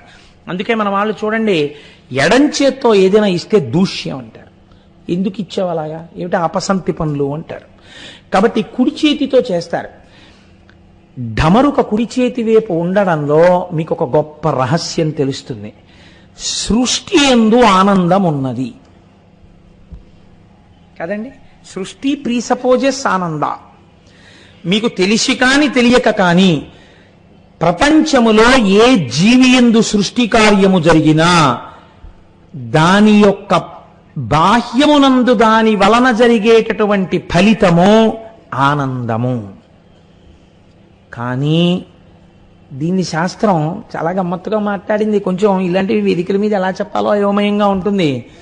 త్యాగాయ సంహృతార్థానాం సత్యాయ మితభాషిణాం యశసే విజిగీషూణాం ప్రజాయై గృహమేధినాం అంటారు. తత్వజ్ఞుడు భోగాన్ని, సృష్టిని వేరు చేస్తాడు. భోగం ఎంతవరకంటే ఆనందము బిడ్డలు కలిగేంతవరకే, తర్వాత ఇంకా భోగలాలసత వైపుకు వెళ్ళడు. జ్ఞానాభిలాషి వైరాగ్యమును పొందడానికి ఈ సుఖము సుఖమా, దీని నిరంతరం ఎలా అవుతుందని తాను ఆనందమును పొందేటటువంటి ప్రయత్నం చేస్తాడు. ఎప్పుడూ ఆనందంలో ఉండడం ఎలా, ఆత్మాభిలాషి అవుతాడు. కాబట్టి కుడి చేతి వైపే ఢమరుక ఉండాలి. ఇది సృష్టి కార్యము, మంగళప్రదము. లోకమంతా సృష్టింపబడుతోంది, ఇది ప్రారంభం కనుక కుడి చేతి వైపు ఢమరుక ఉంటుంది. ఒక్క ఆనంద తాండవమూర్తిని చూస్తే మీకు ఎన్ని రహస్యాలు గోచరిస్తాయి చూడండి. ఇప్పుడు ఎడం చేతి వైపు ఏముంది? అగ్నిహోత్రం ఉంది. ఈ అగ్నిహోత్రం దేనికి గుర్తు? మీకు మొన్నటి రోజున నేను భస్మ గురించి చెప్పాను. అన్ని వస్తువులు చివరికి ఏమైపోతాయి? భస్మయే అయిపోతాయి. భస్మ ఏమవుతుంది? ఇంకేమవుతుంది. కాబట్టి ఇవాళ ఇక్కడ పుట్టింది, ఇది చివరికి ఏమవుతుంది? భస్మయే అవుతుంది. కాలముల్లో వచ్చింది, డేట్ ఆఫ్ బర్త్ ఉంది, కాబట్టి ఇదేమవుతుంది? ఒకనాడు భస్మ అయిపోతుంది, బూడిదైపోతుంది. ఒక చెట్టు పుట్టింది ఏమైపోతుంది? భస్మ అయిపోతుంది. ఒక జంతువు పుట్టింది ఏమైపోతుంది? భస్మ అయిపోతుంది. ఒక మనిషి పుట్టాడు ఏమైపోతాడు? భస్మ అయిపోతాడు. ఇది లోపల బాగా నిలబడింది అనుకోండి, తప్పు పనులు చేయడానికి ఇష్టపడ్డాడు. ఎందుకు? ఏం చేస్తావు? ఆఖరికి నువ్వు అయిపోయేది ఇంత బూడిద. దీనికోసం ఎందుకంత వెంపర్లాట? నువ్వు పట్టుకెళ్ళడానికి వేరే జీవుడు పట్టుకెళ్ళవలసిన పాపపుణ్యాలున్నాయి. చేసిన కర్తృత్వము దాంట్లో పడిపోతుంది. ఎందుకు అనవసరంగా అవన్నీ? వాటి జోలికి వెళ్ళకంటాడు. మాట మారిపోతుంది, ప్రవర్తన మారిపోతుంది, చేసే కర్మ మారిపోతుంది. ఎప్పుడు మారిపోతుంది? ఏది కాలములో వచ్చినదో అది కాలమునందు ఉండదో అని మీకు అర్థమైపోతే మీ నడువడి యందు మార్పు వచ్చేస్తుంది. ఇది ఎప్పుడూ ఉండిపోతుంది అనుకున్నాడు అనుకోండి, ఏదైనా చెయ్యొచ్చు. ఎందుకు చెయ్యొచ్చు? ఇది ఉంటుంది, దీన్ని ఎవడేం చేస్తాడు అని. కానీ ఇది వికారములు పొందుతోంది. బాల్యాదిశ్యపి జాగ్రదాదిషు తథా సర్వాస్వవస్థాస్యపి వ్యావృత్తాస్వనువర్తమానమహమిత్యంతఃస్ఫురంతం సదా అంటారు శంకరాచార్యులు వారు దక్షిణామూర్తి స్తోత్రంలో. అవస్థల రూపంలో ఇది మారిపోతోంది. పుట్టినప్పుడు ఇంతుంది మా అమ్మ ఒళ్ళో, ఇది మిలిమిల్లిగా పాకింది, ఇది నిలబడింది. మా అమ్మ ఇలా చెయ్యిస్తే మా అమ్మ చిటికిన వేలు పట్టుకుని నడిచింది, మా నాన్నగారి చిటికిన వేలు పట్టుకుని నడిచింది. ఆ తరువాత మా నాన్నగారు ఇలా ఎత్తుకుంటే, అంత పొడుగ్గా ఉన్న నాన్నగారు ఎత్తుకుంటే ఏరియల్ వ్యూలో చూసినట్టు లోకాన్ని చూస్తూ సంతోషించేది. ఆ తర్వాత ఇదే నడవడం మొదలుపెట్టింది. ఆ తర్వాత ఇది దినదిన ప్రవర్ధమానమైంది. ఇప్పుడు ఇదే దాని బిడ్డల్ని ఎత్తుకుంటోంది. ఇప్పుడు ఇది అంత పొడుగైంది. కొన్నాళ్లు పోయిన తర్వాత ఇది తరిగిపోతుంది, ఇది జర్జరీభూతం అయిపోతుంది, ఇది ముడతలు పడిపోతుంది, ఇది ఇంత ధాటిగా మాట్లాడలేదు, ఇది క్రమక్రమంగా క్షీణించిపోయి ఇది నేను తినలేను అంటుంది, దంతపుష్టి లేదు అంటుంది, అని ఇది నాకు జీర్ణం అవ్వట్లేదు అంటుంది. కొన్నాళ్లకి ఇది లేని స్థితి వచ్చేస్తుంది. అంటే ఏది శాశ్వతమో తెలిపోతుంది, తొడుక్కున్నది వెళ్ళిపోయింది. తొడగబడినది చివరి స్థితికి బూదిగా మారిపోయింది. ఎవరు దీనికి నమస్కరించారో వారందరూ వచ్చి నమస్కారం చేసి దీన్ని తీసుకెళ్లి గౌరవంగా బూది చేసేస్తారు. కాబట్టి చిట్ట చివరికి ఏమవుతోంది? ఇదంతా బూది అయిపోతోంది. ఎవరు ఈ ఢమరుకతో సృష్టిస్తున్నాడో వాడే దీనిలోకి లోకాన్నంతటినీ లయం చేస్తున్నాడు. ఈ రెంటికి మధ్యలో ఏముంది? కొన్నాళ్ళు ఖాళీ ఉంది. ఇది బ్రతుకు, భవతి, ఉన్నావు అన్నటువంటి విశేషం. డేట్ ఆఫ్ బర్త్ కి డేట్ ఆఫ్ డెత్ కి మధ్యలో ఉన్నటువంటి టైం. ఇది ఏమంటున్నావు? నేను నేను నేనున్నానని ఇది చూపిస్తున్నావు. ఇది ఉండేది కాదు, వెళ్ళిపోవడానికి పరుగులు తీస్తోంది. ప్రతి క్షణం అది దాని గమ్యం వైపుకు పరుగులు తీసేస్తోంది, అది వెళ్ళిపోవడానికి సిద్ధంగా ఉంది. మరి వెళ్ళిపోయేది ఎందుకు ఇచ్చినట్టు? వెళ్ళిపోయే దాంట్లో కూర్చుని వెళ్ళడం దాన్ని పట్టుకోవాలి.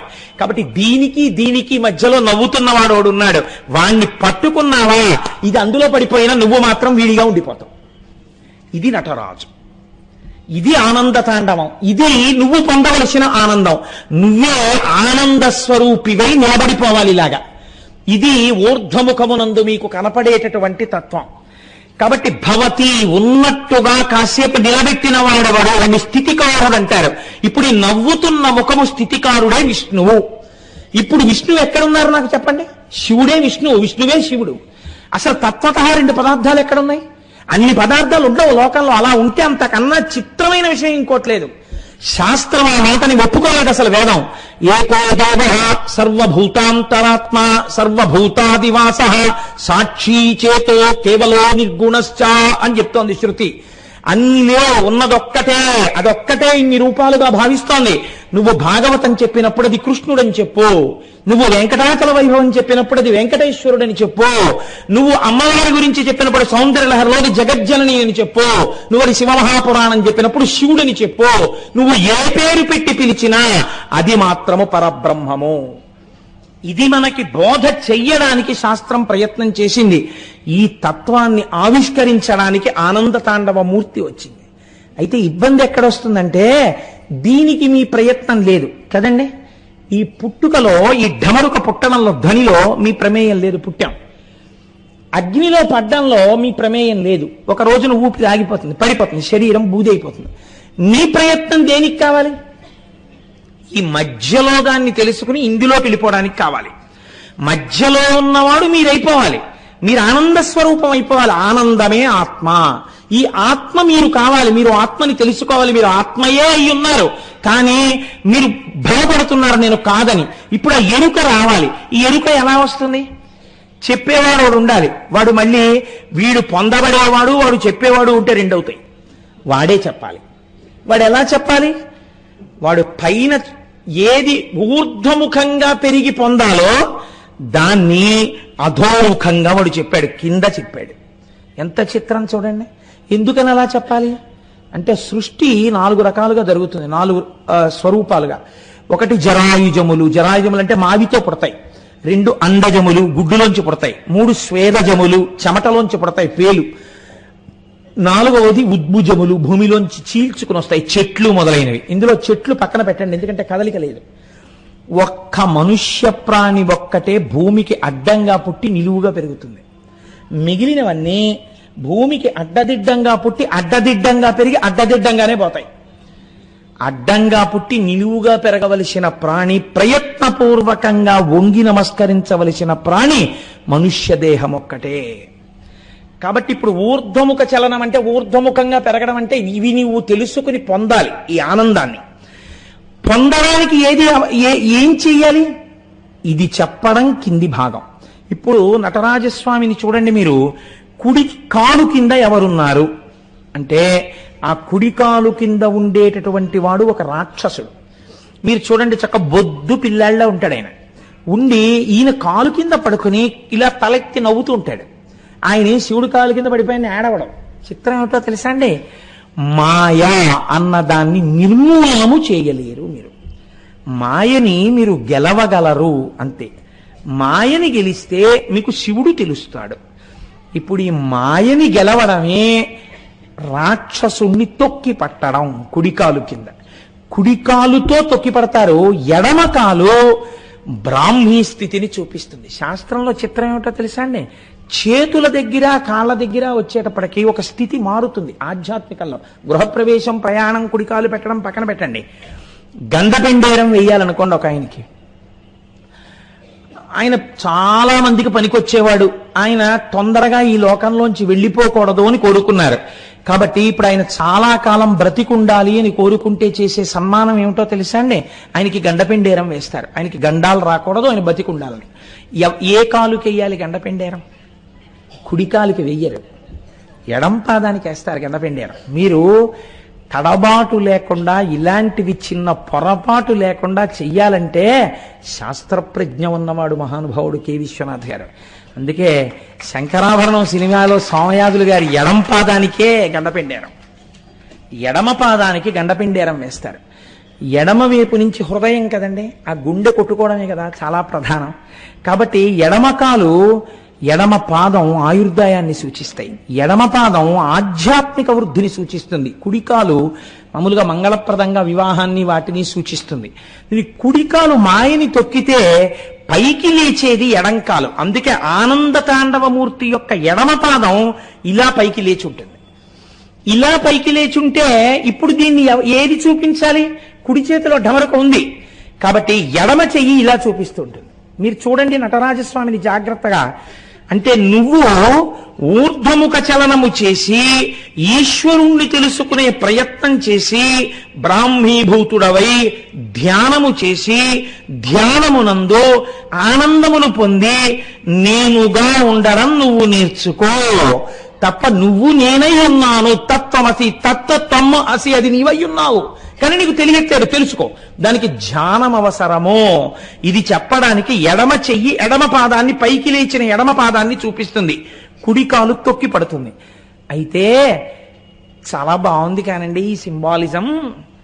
అంత తేలిగ్గా అలా ఎడం పాదం, ఏదో ఎడం చెయ్యి, కుడికాలు, ఇక్కడ మా గొడవ ఏం లేదనుకోండి, జరిగిపోతాయి. ఇక్కడే వచ్చింది గొడవంతా. ఇదంత తేలిగ్గా మాకు బుర్రకు అందుతుందా? ఆయన అన్నాడు, అలా బెంగ పెట్టుకోకు. ఇదిగో ఇంకో చెయ్యిలా అభయముద్ర పట్టింది కుడివైపు. మంగళం కదండి మరి, అందుకని కుడి చేత్తోనే పట్టాలి మంగళం. అందుకని ఇలా అభయముద్ర పట్టాడు. అంటే ఏమిటి? ఇదంతా నే చేస్తానని మళ్ళీ మొదలెట్టకు. వాడు ఉన్నాడు, వాడు నన్ను ఎందుకు రక్షించడు, నేను మొదలు పెడితేనే మొదలెట్టు, నిన్నెలా ఎత్తాలో నేను అలా ఎత్తుతాను. ఇప్పుడు అందుకని అలాంటి ప్రతిజ్ఞ చేశాడు కాబట్టి ఆయనకి పేరేమొచ్చిందో తెలుసా అండి? ఆయనకి హరా అని పిలిచారు. అలాంటి స్థితిలో ఉంటాడు కాబట్టి. హరా అని ఎందుకు పిలవాలి అంటే, హరా అంటే హరించువాడు. దేన్ని హరించేస్తాడు? చాలామంది తెలిసి తెలియని మాటలు, అర్థం పర్థం లేని మాటలు చెప్తుంటారు. హరా అంటే మిమ్మల్ని హరించేస్తాడు, అందుకని శివుడి జోలికి వెళ్ళకూడదని. అదే పని అండి. అలా అయితే అసలు ఇన్ని శివాలయాలు ఎందుకు కడతారని నాకు తెలియక అడుగుతాను. అంత గొప్పవాడే కృష్ణదేవరాయల వారు శ్రీశైలానికి గోపురం ఎందుకు కడతారు? అసలు ఇన్ని శివాలయాలు ఉంచమని ఎందుకు చెప్తారు ఋషులు? ఎందుకు శివమహాపురాణం వచ్చింది? ఎందుకు రుద్రాధ్యాయం వచ్చింది వేదంలో? కాబట్టి మనం తెలిసి తెలియని మాటలు లోకంలో ప్రచారం చేయకూడదు. అది దోషభూయిష్టం అయిపోతుంది. తెలియని వాళ్ళు ఏమనుకుంటారంటే పాపం అది నిజం అనుకుంటారు. హర అన్న శబ్దము చేత పాపము హరింపబడుతుంది. పాపం అంటే ఏమిటండి? మీరు ఈశ్వరుణ్ణి చేరకుండా అడ్డుగా వచ్చేటటువంటి ప్రతిబంధకమునకు పాపమని పేరు. ఉపన్యాసం విందాం, ఏదో తెలుసుకుందామన్నది చాలా మంచి ప్రయత్నమే. కానీ తీరా వచ్చేటప్పటికీ ఆనుకోవడానికి ఒక స్తంభం దొరకడం, అక్కడి నుంచి నిద్ర రావడమే పాపం. కాబట్టి ఇప్పుడు ఏమవుతుంది? చక్కగా స్తంభానికి ఆనుకుని నిద్ర వస్తుంది. నిద్ర వస్తే ఎందుకు వచ్చినట్టు ఉపన్యాసానికి? పాపము ప్రతిబంధకమగుట. ఈ ప్రతిబంధకము తొలగాలి. ఈ ప్రతిబంధకము తొలగాలంటే ఎలా తొలగాలి? ఈశ్వరానుగ్రహం చేతనే తొలగాలి. ఈశ్వరానుగ్రహంతో పాపం తొలగడం అంటే ఏమిటో తెలుసా అండి? మీరు తొలగించుకుని ఈశ్వరుడి వైపుకి వెళ్ళలేకపోతున్నారు కాబట్టి మీరు ఆయన పాదాలు గట్టిగా పట్టుకుని అన్యథా శరణం నాస్తిత్వమేవ శరణం మమ శరణం తరుణేందు శేఖర శరణం మే గిరిరాజ కన్యక శరణం పునరేవతా ఉభౌ శరణం నాణ్యదుపైమి దైవతం. ఈశ్వరా, నిన్నే శరణు పొంది ఉన్నాను, నన్ను ఉద్ధరించు అని మీరు పూనికతో ఆయన పాదాలు పట్టుకుని ఒక నామం చెప్పండి, ఒక పువ్వు వేయండి. అందుకే ప్రపంచంలో అన్నింటికన్నా పనికి మాలినవేవో శివుడు అడుగుతాడు. ఎందుకు అడుగుతాడో తెలుసా అండి? ఉదారుడై ఉండాలండి ప్రపంచంలో. మీరు చూడండి, మీకు అన్ని రకాలుగాను అభ్యున్నతిని కలిగించేటటువంటివి ఏది ప్రపంచంలో? లోకంలో అంత పూజనీయమైన వస్తువు అంటూ ఉంటే ఆవు పాలే. తల్లికి పాలు లేవనుకోండి, ఆవు పాలు పట్టాలి శిశువుకి. మీకు గ్రహదోషం వచ్చిందనుకోండి, ఆవు పాలతో అభిషేకం చేయాలి. మీరు ఆదివారం నాడు సూర్యుడికి పరవన్నం వండాలనుకోండి, ఆవు పాలతో వండాలి. మీకు ఇన్ని పాలనిచ్చేటటువంటి ఆవు యొక్క గొప్పతనం చూడండి. మీరు నాకు నెలకి 10,000 రూపాయలతో 10,000 రూపాయల సామాగ్రి పెడితే తప్ప నేను చెంబుడు పాలివ్వనని ఆవు ఉందనుకోండి, అసలు ఆవు అన్నదే ఉండదు ఈ లోకంలో. కానీ మీ ఎవ్వరికీ అక్కర్లేని గడ్డి తాను తిని మీకు పాలిచ్చేస్తుంది. ఇవ్వడంలో కూడా చిత్రం చూడండి. మీరేం చెయ్యాలి పాలు పొందడానికి? మీరేం చెయ్యక్కర్లా, దూడను వదిలితే చాలు. దూడ ఇలా వెళ్ళి ఆ శిరములను పట్టుకుని చప్పరించేటప్పటికీ పాలు వదులుతుంది. తిన్న ఆహారాన్ని వెనక్కి తీస్తుంది ఆవు. దానికి ఆ శక్తి ఉంది. జీర్ణం చేసేటప్పుడు గబగబా తినేసి ఉండలు ఉండలుగా మళ్ళీ వెనక్కి తెచ్చుకుని మళ్ళీ అలా తాదాత్మ్యంతో నవ్వులుతుంది. నవిలి నురగలు వస్తుంటాయి పక్క నుంచి. అప్పుడు మళ్ళీ మింగి, నిజంగా చాలా చిత్రంగా ఉంటుందండి. ఎక్కడైనా చెట్టు కింద ఆవు కనపడితే చక్కగా అలా చూస్తుండేవాడిని నేను పూర్వం. ఎందుకంటే అది నెమర వేసుకుంటున్నప్పుడు చూస్తుంటే నిజంగా బా ఏమి ధ్యానముద్రలో ఉందిరా ఇది అనిపిస్తుంది. నేను కోటేశ్వరరావు చెప్పారని కాదు, మీరు చూడండి, ఒక ఉండల అది మింగింది ఇలా కంఠంలోంచి కడుపులోకి వెళ్ళిపోతుంది. ఒక్క క్షణం వ్యవధిస్తుంది, అలా నిలబడుతుంది నోరు మూసుకుని, అంతే అంటుంది. ఈ కడుపులోంచి ఇంకొక ఉండ మీకు కనపడుతుంటుంది. కనపడుతుండగా ఒక ఉండ ఇలా ముందుకొచ్చి కంఠంలోంచి నోట్లోకి వస్తుంది. ఇప్పుడు మళ్ళీ నోరు తెరిచి గడ్డిగా ఉండ మీకు కనపడుతుంది. దాన్ని మళ్ళీ బాగా నవ్వులుతుంది. నవిలి మళ్ళీ మింగుతుంది.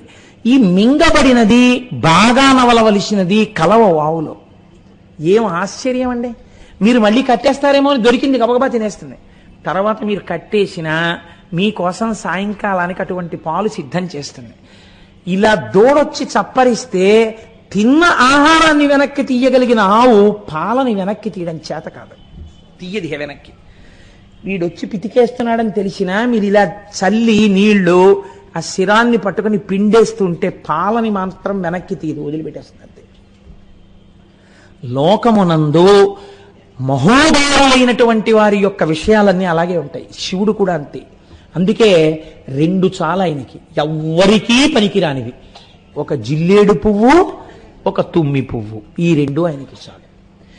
తుమ్మి పూలు ఎవరు దండలు కట్టుకుని తలలో పెట్టుకోరు, తుమ్మి పూలు ఎవరు అంత ఓపిగ్గా కొయ్యరు.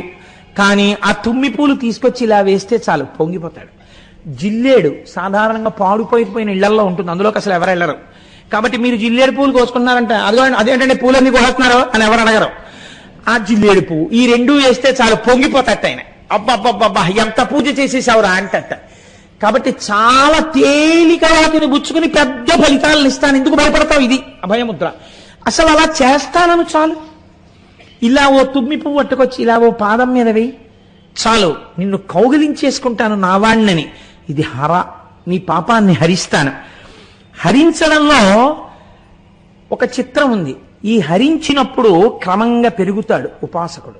పెరిగి శివ అంటే మంగళాన్ని చేరుతాడు.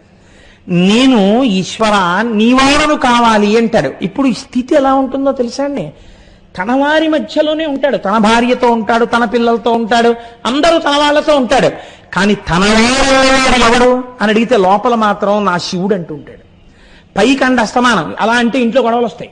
అలా పైకి అనక్కర్లేదు. నేను చేరవలసినది శివుడనే అంటుంటాడు. ఇప్పుడు ఇలా అంటుంటే ఏమవుతుంది?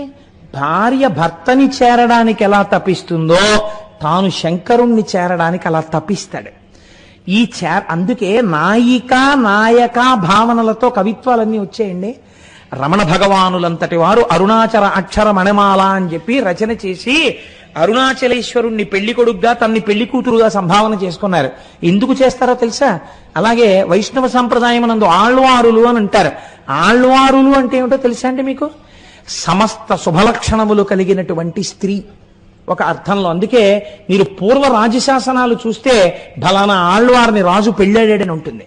అంటే వాళ్ళు సమస్తమైనటువంటి శుభలక్షణములంటే గొప్ప పవిత్రమైన భక్తిభావమును కలిగినటువంటి వారు, ఈశ్వరుడి చేత పొందడానికి యోగ్యమైనటువంటి వారు. అలాగే మీరు ఈశ్వరుణ్ణే పొందాలనుకున్నప్పుడు భార్య భర్తని చేరినట్టు తాను ఈశ్వరుణ్ణి చేరాలని ఒక్కడే పురుషుడున్నాడు. పతిం విశ్వస్యాత్మేశ్వరగం శాశ్వతగం శివం అచ్యుతం అంటాడు. ఆ శివుడొక్కడే పురుషుడు, వాణ్ణి మేము చేరాలంటారు. ఇప్పుడు స్త్రీ పురుష భావన ఉందా? అందరూ స్త్రీలే, అందరూ ఆయన్ని చేరాలనుకుంటారు. చిత్రం ఏమిటో తెలుసా అండి? ఈ పొందిన స్థితి మీకు గమ్మత్తుగా ఉంటుంది. ఒకానొకప్పుడు బృందావనంలో మహానుభావుడు వల్లభాచార్యుల వారిని చాలా గొప్పవారు. వారు బృందావనానికి విజయం చేశారు. విజయం చేసి అక్కడ స్తోత్రాలు, భజనలు, పాటలు, శిష్యులు చాలా అందంగా గడుపుతున్నారు. అదే బృందావనానికి మీరాబాయి వెళ్ళింది. వెళ్ళి ఆవిడ కూడా మహాభక్తి తత్పరురాలు. మీరాబాయి కబురు చేసింది వల్లభాచార్యుల వారికి, అయ్యా ఒక్కసారి మీ దర్శనం చెయ్యాలనుకుంటున్నాను అంటే ఆయన అన్నారు, మేము స్త్రీలని చూడం కాబట్టి మీకు దర్శనం ఇవ్వడం కుదరదు అని కబురు చేశారు. అంటే మీరాబాయి అంది, ఇప్పటి వరకు నేను లోకంలో ఒక్కడే పురుషుడు అనుకున్నాను, రెండో పురుషుడు బృందావనానికి వచ్చాడా అని కబురు చేసింది. కబురు చేస్తే వల్లభాచార్యుల వారు తెల్లబోయారు. ఏమిటి ఈ మాట అని అడిగారు. సమస్త జగత్తు పొందవలసినది కృష్ణుడిని ఒక్కడిని, అందుకని నాకు తెలిసి కృష్ణుడు ఒక్కడే పురుషుడు, అందరూ ఆయన్ని చేరుతారు. కృష్ అంటే నిరతిశయ ఆనందం. అందుకే మీకు ఇందాక చెప్పా, కృష్ణుడన్నా శివుడన్నా అన్ని ఒక్కటే అని. ఇప్పుడు కొత్తగా వల్లభాచార్యుల వారు ఒక ఆయన వచ్చి, నేను పురుషుణ్ణి కాబట్టి స్త్రీని చూడండి అంటున్నారు, ఈయనకో ఇంకో పురుషుడు కూడా ఉన్నాడా బృందావనంలో అని అడిగాను అన్నారు. ఇప్పుడు వల్లభాచార్యులు వారి మాట విని, ఈ స్థాయి పొందినటువంటి తల్లినితో నేను ఇలా మాట్లాడడం పొరపాటు, నేనే ఆ తల్లిని చూడ్డానికి వస్తున్నానని మా మీరాబాయి గారి దర్శనానికి వల్లభాచార్యులు వారు వచ్చారు. ఈ స్థితిని పొందడం హర నుంచి శివని చేరడం, ఈ శివ దగ్గర నుంచి ఆనందతాండవమూర్తిలోకి లయమైపోవడం, తాను ఆనందముగా మారిపోవడం. తాను ఆనందముగా మారిపోతుంటే ఇప్పుడు ఏమవుతుంది? అంత ఆనంద తాండవం చేసేవాడు ఎవరు? మీరు జాగ్రత్తగా ఈ ప్రశ్నకి జవాబు చెప్పండి. ఎవరు చేస్తున్నారు ఇది? అప్పుడు పంచకట్టుకు చేస్తున్నాడు, కానీ ఎవరు చేస్తున్నారు? దిగంబరుడు చేస్తున్నాడు. అంత ఆనందం.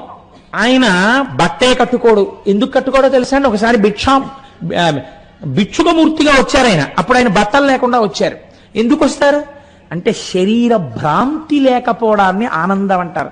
రమణుల గురించి మీరు విన్నారు కదా, అసలు ఇది ఒకటి ఉంది అని ఆయనకి తెలియదు. పుండుకి పుండు పుట్టిందన్నారు ఆయన.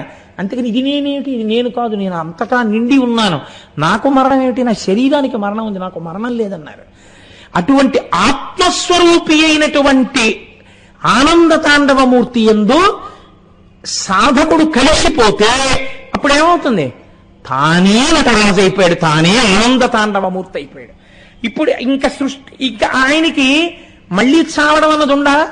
ఇదే ఆఖరి చావు, శరీరానికి ఇదే చిట్ట చివరి చావు. ఇంకొకసారి చావడం. ఎందుకు చావడం? ఇంకొకసారి పుట్టడు కనుక. ఇది దేని వలన వస్తోంది మీరు బాగా గుర్తుపట్టండి. శివుడి యొక్క విశేషములు వేటిని మీరు సామాన్యంగా తీసుకోవడానికి ఉండవు. ఇది దేని వలన వస్తోంది? మీరు కేవలంగా ఒక నటరాజస్వామి వారి మూర్తిని పెట్టుకుని అష్టోత్తరం చేస్తాను, సహస్రం చేస్తాను, నటరాజస్వామి వారి మీద నేను పెద్ద పెద్ద స్తోత్రాలు చేస్తాను అంటే మీకు ఈ నటరాజ తత్వము ఆవిష్కరింపబడుతుందా? మీకు లోపల జీర్ణం అవుతుందా? జీర్ణము కాదు. ఇలా చూడాలన్న కోరిక పుట్టడమే చాలా కష్టం అండి. అసలు అలా తెలుసుకుని అలా చూడాలని కోరిక పుట్టినా అది నిలబడడం ఇంకా కష్టం. ఎందుకనంటే కింద నవ్వుతూ ఒకడు చచ్చిపోడు, బతికే ఉంటాడు కుడికాలు కింద. వాడు ఎప్పుడు లేచి పట్టేసుకుంటాడో మళ్ళీ తెలియదు. ఎప్పుడైనా మాయ మళ్ళీ పట్టేస్తుందంతే, పట్టేసి మళ్ళీ పడిపోతాడంతే కూపంలోకి. అలా ఎప్పుడు పడిపోతాడో తెలియదు. మీకు నేను ఒక ఉదాహరణ చూపిస్తాను, చాలా ఆశ్చర్యకరంగా ఉంటుంది. రావణాసురుడు శంకరుణ్ణి ప్రార్థన చేశాడు. నాకు ఎటువంటి శంకరుణ్ణి చూడాలనుందో తెలుసా అంటే, వాడు అసాధ్యం కూడా వాడు పోనీ ఏదో శివలింగంలా చూడాలనుంది, లేకపోతే కూర్చున్నవాడిని చూడాలనుందని వాడు అడగలేదు.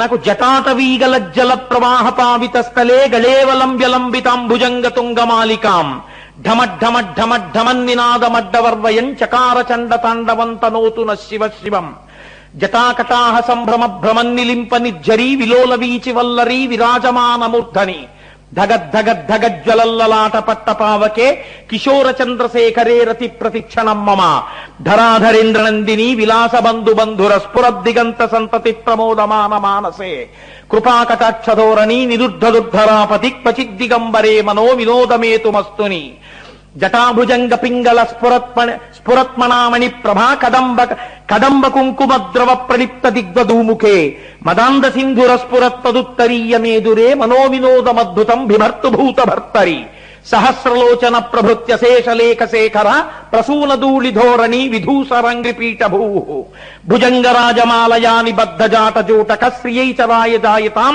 చకోర బంధుశేఖర లలాట చత్తరజ్వలద్ధనంజయ స్ఫులింగబానిపీత పంచసాయకన్నమన్నిలింపనాయకం సుధామయూఖలేఖయా విరాజమానశేఖరం మహాకపాలి సంపదే శిరోజటాలమస్తున కరాళపాల పట్టిక ధగద్ధగద్ధగద్ధగజ్జలల్లలాట పట్టపావక ధనంజయాధరీకృత ప్రచండ పంచసాయకే ధరాధరేంద్ర నందినీ కుచగ్ర చిత్ర పత్రక ప్రకల్పనైక శిల్పిని త్రిలోచనేమతిర్మమ నవీన మేఘమండలీ నిరుద్ధదుర్ధరాపది కుహూనిషీదినీతమ ప్రబద్ధబద్ధ కందర నిలింప నిర్జరీధర స్తనోతు కృత్తి సింధుర కళానిధాన బంధుర శ్రీయం జగద్ధురంధర అంటూ అగర్వ సర్వమంగళా కళాకదంబ మంజరీరస ప్రవాహ మాధురీ విజృంభణా మధువ్రతం స్మరాంతకం పురాంతకం మఖాంతకం గజాంధకాంతకాంతకం తమంతకాంతకం భజే పృషద్విచిత్రతల్పయోర్భుజంగముక్తికస్రజో గరిష్టరత్నలోష్టయో సుహృద్ది పక్షపక్షయో తృణారవింద చక్షుషో మహామహీ మహేంద్రయో సమప్రవర్తయన్ మనః కదా సదాశివం భజే. అటువంటి వాణ్ణి కదానిలింప నిర్జరీని కుంజకోటరేవ సన్విముక్త దుర్మతి సదాశిరస్తి మంజలిం వాన్ విముక్తలోలలోచనల్లలాటపాల లగ్నక శివేతి మంత్రముచ్చర సదాసుఖీ భవామ్యాం ఇమం హి ఏవ నిత్యమేవ ముక్తముత్తమం స్తవం పఠన్ స్మరన్ భ్రువన్నరో విశుద్ధిమేతి సంతతం హరే గురౌ సుభక్తియాసు యాతి నాన్యథంగతిం విమోహనం విదేహినం సుశంకరస్య చింతనం అన్నాడు. ఇంత చెప్పి జటాకటాహ సంభ్రమ భ్రమన్నిలింప నిర్జరి ఆనంద తాండవం చేస్తున్నప్పుడు ఆ జటాజూటంలో ఉన్నటువంటి గంగ బింది తిరుగుతున్నప్పుడు నీళ్లు ఎలా తిరుగుతాయో అలా తిరుగుతూ పైకి చిప్పిల్లుతున్నవాణ్ణి, జటలు అటు ఇటు ఊగిపోతున్నవాణ్ణి, ఆయన శరీరమును ఆశ్రయించి నిలబడలేక జారిపోతూ శరీరాన్ని గట్టిగా కరిచి పట్టుకున్న పావులున్నవాణ్ణి, ఆనంద తాండవం చేస్తున్నప్పుడు వేదికంతా భస్మతో నిండిపోయేటట్టుగా జలజలా రాలిపోతున్నటువంటి వాణ్ణి, పక్కన అమ్మవారు కూడా చూస్తూ నిలబడలేక సంతోషంతో లేచి తల్లి కూడా నాట్యం చేస్తుంటే జగత పితలం వందే అని ఇద్దరూ కలిసి చేస్తున్నటువంటి తాండవమున్న మూర్తిని, ఏనాడు నేను గంగా తీరంలో స్నానం చేసి సైకతంలో కూర్చుని రెండు చేతులు శిరస్సు మీద పెట్టి కదానిలింప నిర్జరీని కుంజకోటరేవ సన్విముక్త దుర్మతి సదాశిరస్తమంజలింబాన్ నేను లోపల పంచాక్షరి మహామంత్రం చేస్తూ అలా చూస్తుంటే నాకు వారణాసి శిఖర గోపురముల మీద నుంచి 3 నేత్రములు కలిగినటువంటి ఆ ఆనంద తాండవమూర్తి అయిన శంకరుడు నాకెన్నడూ దర్శనమిస్తాడో నేను ఉవ్విళ్ళూరుతున్నాను, నాకు శంకరుడు గురువయ్యిట్లు దర్శనమిచ్చుగాక అని స్తోత్రం చేశాడు. ఇంత స్తోత్రం చేసినటువంటి రావణాసురుడు అలా నిలబడగలిగాడా? మీరు ఆలోచించండి. మీరు విన్నారు కదా జ్యోతిర్లింగాన్ని, రానా వెంట లంకకన్నాడు. ఏమైపోయింది మరి ఈ స్తోత్రం అంటే? అంతలో కమ్మింది మాయ. అడగడం కాదు, అడిగినవాడు నిలబడడం కూడా చాలా కష్టం. ఆ నిలబడడానికి శివానుగ్రహము ఉండి తీరాలి. శివానుగ్రహము కలిగిందా ఆయనే నడిపిస్తాడు. ఈ నడిపించడం అన్నది ఎంత చిత్రంగా ఉంటుందో తెలుసా అండి శాస్త్రంలో. పూర్వకాలంలో ఋషులు కర్మఠులై ఉన్నారు కొంతకాలం. కర్మఠులై ఉండడం అంటే వాళ్ళకి నమ్మకం ఏమిటంటే కేవలం కర్మ చేస్తే చాలు, ఫలితం వచ్చేస్తుంది. నేను మీకు చెప్పాను కదా, నటరాజస్వామి ముందు కూర్చుని పూజ చేసేస్తే నటరాజ తత్వము మీకు తెలిసిపోతుందా? మీరు ఆనంద తాండవమూర్తిగా మీరు మారగలరా? మీరు మారలేరు. మీరు ఎప్పుడు మారగలరు? మీరు దాని తత్వాన్ని తెలుసుకుని, మీ యొక్క యథార్థ స్వరూపాన్ని తెలుసుకుని, మాయ ఏమిటో తెలుసుకుని, గురుముఖత జ్ఞానాన్ని పొందితే అప్పుడు మీరు ఈశ్వరుడు యందు ప్రవేశించేటటువంటి అదృష్టం కలుగుతుంది. మీ స్వస్వరూప భాష కలిగి మీరు ఈశ్వరుడిగా నిలబడగలరు. ఇది కలగడానికి కేవల బాహ్య పూజ సరిపోతుందా? సరిపోదు. అలాని మానేయవచ్చా? మానేయకూడదు. ఇప్పుడు ఎక్కడ ఇబ్బంది వస్తుందంటే, కేవలము బాహ్య పూజ ఈ స్థితిని అందించగలదు అనుకుని మొదలు పెడితే అది ఆ స్థాయిని మీకు అందించలేదు. ఇప్పుడు దోషం ఎక్కడొస్తుందంటే, పూజ చెయ్యడంలో దోషం లేదండి. జ్ఞాని కూడా పూజ చేస్తాడు, హాయిగా చేయొచ్చు, తప్పేం లేదు.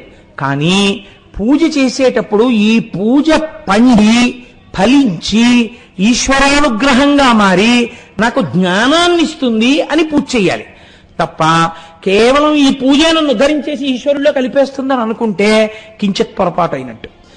ఇప్పుడు చూడండి ఎక్కడ దోషం జరిగింది మునుల వలన. వాళ్ళు అన్నారు, మేము శివలింగానికి పూజ చేస్తే చాలు. వాళ్ళ భార్యలు ఎటువంటి వారు? వాళ్ళు స్త్రీలు, వాళ్ళకి ఉపాసన ఉందా? వాళ్ళు చేస్తారా పూజ? వాళ్ళు చేయరు. వాళ్ళు చేయకపోయినా వాళ్ళు ఏం చేశారు? వాళ్ళు చెయ్యకుండా వాళ్ళు అన్నారు, ఈశ్వర పూజ దేని కొరకు? ఈశ్వరానుగ్రహము కొరకు. ఆ ఈశ్వరుడు నిజమైన నేను నాది, దాన్ని చేరుకోవాలి తప్ప కేవలము పూజ రక్షించదు. పూజ చేత ప్రీతి పొందిన ఈశ్వర అనుగ్రహము మనని రక్షిస్తుంది అని వీళ్ళు నమ్మారు. వీళ్ళు ఆడవాళ్ళు, వాళ్ళు మొగాళ్ళు. వీళ్ళు భర్తలతో ఈ మాట చెప్పలేరు కదా ధైర్యంగా. అందుకని వీళ్ళు రోజు కర్మలంపటులై పూజ ఒక్కటే చేసేవారు, జ్ఞానం వైపుకి వెళ్ళలేదు. ఒకానొకనాడు అరణ్యంలోకి దర్భలు సేకరించుకుని, మారేడు దళాలు సేకరించుకుని, పువ్వులు సేకరించుకుని రావడం కోసమని వెళ్ళారు. పరమశివుడు గొప్ప సౌందర్య రాశి అయి, రాశీభూతమైన అందమై, అసలు కన్ను విప్పి చూసిన తరువాత ఇంకా కన్ను ముయ్యలేనంత అందగాడై ఆయన ఈ దారుకావనంలో ఈ మునులు ఉండేటటువంటి ఆ కుటీరముల దగ్గరకు వచ్చాడు. రావడంలో ఒక చిత్రం చేశాడు. ఎలా వచ్చాడు? ఒంటి మీద నూలు పోగు లేకుండా వచ్చాడు. ఇది భిక్షాటనమూర్తి అని చాలా సౌందర్య రాశి. మీకు చాలా చోట్ల ఈ మూర్తి ఉంటుంది. వస్త్రము లేని భాగాన్ని ఒక పాము చుట్టుకున్నట్టుగా వేస్తూ ఉంటారు ఫోటోలు. నేను ఎక్కడ చూశానో నాకు స్ఫురణలో లేదు, కానీ చాలా పెద్ద ఫోటో. భిక్షాటనమూర్తి ఎంత అందంగా ఉంటుందో. ఇటువంటి భిక్షాటనమూర్తిగా వస్తే ఈ మునుల యొక్క భార్యలు భాగవతంలో కృష్ణుడు రాసలీల చేసిన సందర్భంలోలా తమ బిడ్డల్ని భర్తల్ని విడిచిపెట్టి వీరందరూ వెళ్ళి శంకరుణ్ణి కౌగిలించుకున్నారు. దీని యందు మీరు దోషం పట్టకూడదు. వీళ్ళు ఎందుకు వదిలిపెట్టారు తత్వం చూడాలి. వీళ్ళు ఏది వదిలినట్టు? నేను నాది, ఈ రెండు వదిలిపెట్టారు. ఇది నేను కాదు, దీనికి సంబంధించినవి నావి కావు. యథార్థమైన నేనేది, లోనున్న నేను అదే ఇప్పుడు నేల మీద ఇలా నడుస్తూ వచ్చింది. అదే నేను, నేనే అది. కాబట్టి దానిలో చేరిపోవాలి. ఇది కౌగిలించుకోవడం అంటే, ఆలింగనం అంటే. తప్ప దోషభూయిష్టంగా మీరు ఆలోచించకూడదు దాని గురించి. ఇప్పుడు మునులు వచ్చారు. వాళ్ళకి జ్ఞానం ఉందా? నేను నాది వదలడం వాళ్ళకి తెలుసా? తెలియదు. వాళ్ళకేం తెలుసు? కర్మ తెలుసు అంతే. పూజ ఒక్కటే తెలుసు వాళ్ళకి. బాహ్యమునందు తెలియని వాళ్ళల్లా ఉన్నవాళ్ళు వీరు. వీళ్ళింత జ్ఞానంతో ఉన్నారు. చాలా జ్ఞానంతో ఉన్న వాళ్ళల్లా వాళ్ళు ఉన్నారు. వాళ్ళు కేవలము కర్మ దగ్గర మాత్రమే నిలబడిపోయారు. కాబట్టి ఇప్పుడు వాళ్ళకి ఎలా కనపడ్డాడు శివుడు? తమ భార్యలని ఎత్తుకుపోతున్న వాళ్ళ కనపడ్డాడు. ఇంత అందగాడిగా వచ్చి మా భార్యల్ని తన వెంట వేసుకుపోతున్నాడు రా అనుకున్నారు. కాబట్టి ఇప్పుడు వాళ్ళు ఏం నమ్మారు? వాళ్ళు కర్మని నమ్మారు. వాళ్ళకి సాక్షాత్తు శంకరుడు వచ్చాడు రా, ఆనంద తాండవమూర్తిగా. ఈ సృష్టి ఆయనది, తాను సృష్టించిన వస్తువులు ఇవన్నీ. ఆయనకి కర్మ దారుకావనానికి వచ్చి మన భార్యలను ఎత్తుకెళ్ళడం ఆయనే అనుకుంటే ఇలాంటి వాళ్ళని ఎంతమందిని సృష్టి చెయ్యగలడు? అని వాళ్ళు అనుకోలేదు. ఎందుకని? జ్ఞానము తగ్గింది, జ్ఞానము కలగలేదు. కలగకపోవడంలో వాళ్ళు వెంటనే హోమగుండాన్ని వ్రేల్చారు. వ్రేల్చి కర్మ చెయ్యడం మొదలుపెట్టారు. ఎటువంటి కర్మ? అభిషేక హోమం మొదలుపెట్టారు. అంటే అందులోంచి ఉగ్రమైన శక్తుల్ని పుట్టించారు. పుట్టించి ఇప్పుడు అందులోంచి మొట్టమొదట ఒక ఏనుగుని సృష్టించారు, పెద్ద ఏనుగుని సృష్టించి ఆ ఎదురుగుండా ఉన్నవాణ్ణి సంహరించు అని ఆయన మీదకి ప్రయోగించారు. ఇప్పుడు ఈ అగ్నిహోత్రాన్ని వ్రేల్చడం కోసమని చెప్పి వీళ్ళు వాడినటువంటి మంత్రములు ఏమున్నాయో శబ్దశక్తి కదండి పుట్టింది. అగ్నిలోంచి పుట్టాలంటే శబ్దశక్తి కదా పుట్టింది. ఈ శబ్దశక్తి ఎవరి వల్ల వచ్చింది? శివుడి వల్లే వచ్చింది, డమరుకలోంచి. ఇది వాడి సొత్తే వాడి మీద ప్రయోగిస్తే వాడి మీద ఎలా పనిచేస్తుందని వాళ్ళకి అర్థం కాలేదు. వాడు యజమానికి చెందిన వస్తువే ఒకటి కొత్తగా సృష్టించామని వాళ్ళు అనుకోలేరు. ఇది జ్ఞానం లేకపోవడం అంటే. ఇది భక్తి లోపించడం, జ్ఞానము లోపించడం, కేవలం కర్మఫలు కావడం. దిద్దుకోవాలి ఇది చాలా మంది లోకంలో. కాబట్టి ఇప్పుడు ఏమైంది? ఈ ఏనుగు శబ్దబలం దాని పని చేస్తుంది. అది శివుడి దగ్గరికి వెళ్ళింది. ఆయన ఏం చేశాడు? ఆనంద తాండవమూర్తి ఊర్ధ్వ తాండవమూర్తి అయ్యాడు. ఇప్పుడు ఇంకో కొత్త రూపం వచ్చింది. అంటే ఇలా కిందకుండేటటువంటి కాళ్ళని పైకి పెట్టి తాండవం చేసేడు. చేసి ఆ తాండవం చేసేటప్పుడు అంటే ఇది కించిత్ ఉగ్రమూర్తి అయ్యాడు. మీరు ఎవరిది ఈ లోకమో తెలుసుకోకుండా, ఎవరి సృష్టి అయిన శబ్దము వలన ఇవి పుట్టాయో తెలుసుకోకుండా నాదాన్ని నా మీదకి పంపిస్తున్నారు. నాదాన్ని నా మీదకి నన్ను హోమ చేయడానికి పంపారా? మీవారు అనుకున్న వారు కూడా నారాయణై నేను తప్ప ఇంకోటి లేదని వారు నన్ను పొందారా? ఎవరిది ఉత్తమ భక్తి? మీ భార్యలది ఉత్తమ భక్తి. అది మీకు తెలియకపోగా నా మీద అభిచార హోమం చేసి ఏనుగుని పంపారు. ఊర్ధ్వతాండవమూర్తి అయి ఏనుగు యొక్క కడుపులో ఒక్క తన్ను తన్నాడు.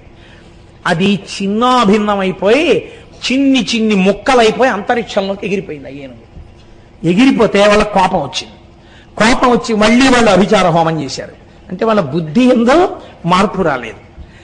మళ్ళీ అంటే మారుతున్నా ఏనుగుని తన్నేసినా అదేంటి అలా తన్నేశాడు అంటే ఆయన శక్తివంతుడు అని నమస్కరిస్తే ఆయన వెంటనే వాళ్ళకి ఆ జ్ఞానం ఇస్తాడు. నీకు బుద్ధినిచ్చింది నమస్కారం చేయడానికే. అందుకే హర శబ్దము చేత పాపం పోవడానికి పాదములు పట్టాలి నమస్కారంతో. ఇది చేయలేదు. వాళ్ళు చెయ్యకుండా ఒక మృగాన్ని సృష్టించారు. ఇప్పుడు ఆ మృగం అంటే జింక. అది చక్క ఇలా అలా చూస్తూ, చూపులు అందం కదండి జింకకి, అది పరిగెత్తుకుంటూ శంకరుడి దగ్గరికి వెళ్ళింది. ఇప్పుడు శంకరుడు ఏం చేశాడంటే దాన్ని ఏం చేయలేదు, దానికన్నా అందంగా చూశాడు. చాలా అందమైన వాడు కదండి, అందమైన వాడు కాబట్టి అందమైన వాడి యొక్క గొప్పతనం ఎక్కడుంటుంది? అందం 90% చూపుల్లోనే ఉంటుంది. అన్నీ బాగుండి కళ్ళు బాగులేవు అనుకోండి, ఆ ముఖంలో అందం క్షీణించిపోతుంది. ఒక్కొక్కడు పైకి ఎంత బాగున్నా ఇలా చూపే ముఠముఠలాడిపోతుంది అనుకోండి, ఎవడో దగ్గరికి వెళ్ళాడు. చూపులు ప్రసన్నంగా ఉన్నాయనుకోండి, ఆయన్ని చేరుతారు నలుగురును. కాబట్టి ఇప్పుడు ఆయన బహుప్రసన్నమూర్తి అయి ఏంటి నా చూపుల కన్నా అందమా నీ చూపులు అన్నట్టుగా, ఏంటి అంతలా చంచలమైన చూపులతో వచ్చావు ఓ జింక అని తన అంతకన్నా అందంగా కళ్ళు తిప్పి చూశాడు. చూస్తే జింక అనుకుందిట, నేను ఇన్నాళ్ళు కళ్ళు తిప్పింత అందంగా చూసేదాన్ని నేనేని లోకంలో చెప్పుకున్నారు, నాకన్నా అందంగా కళ్ళు తిప్పి చూసేవాడు ఉన్నాడు, వీడి దగ్గర ఎలా చూడాలో నేర్చుకుందామని ముఖం ఎత్తి చూపులు నిలబడిపోయి ఆయన కదులుతున్న చూపులు చూసింది. చూస్తే ఇప్పుడు ఆయన ఏం చేశాడు, టక్కున కోడిపెట్టని పట్టుకున్నట్టు తన వంక నేర్చుకోవాలని చూసింది. చిన్న భావన సత్వమైంది, చంపలేదు.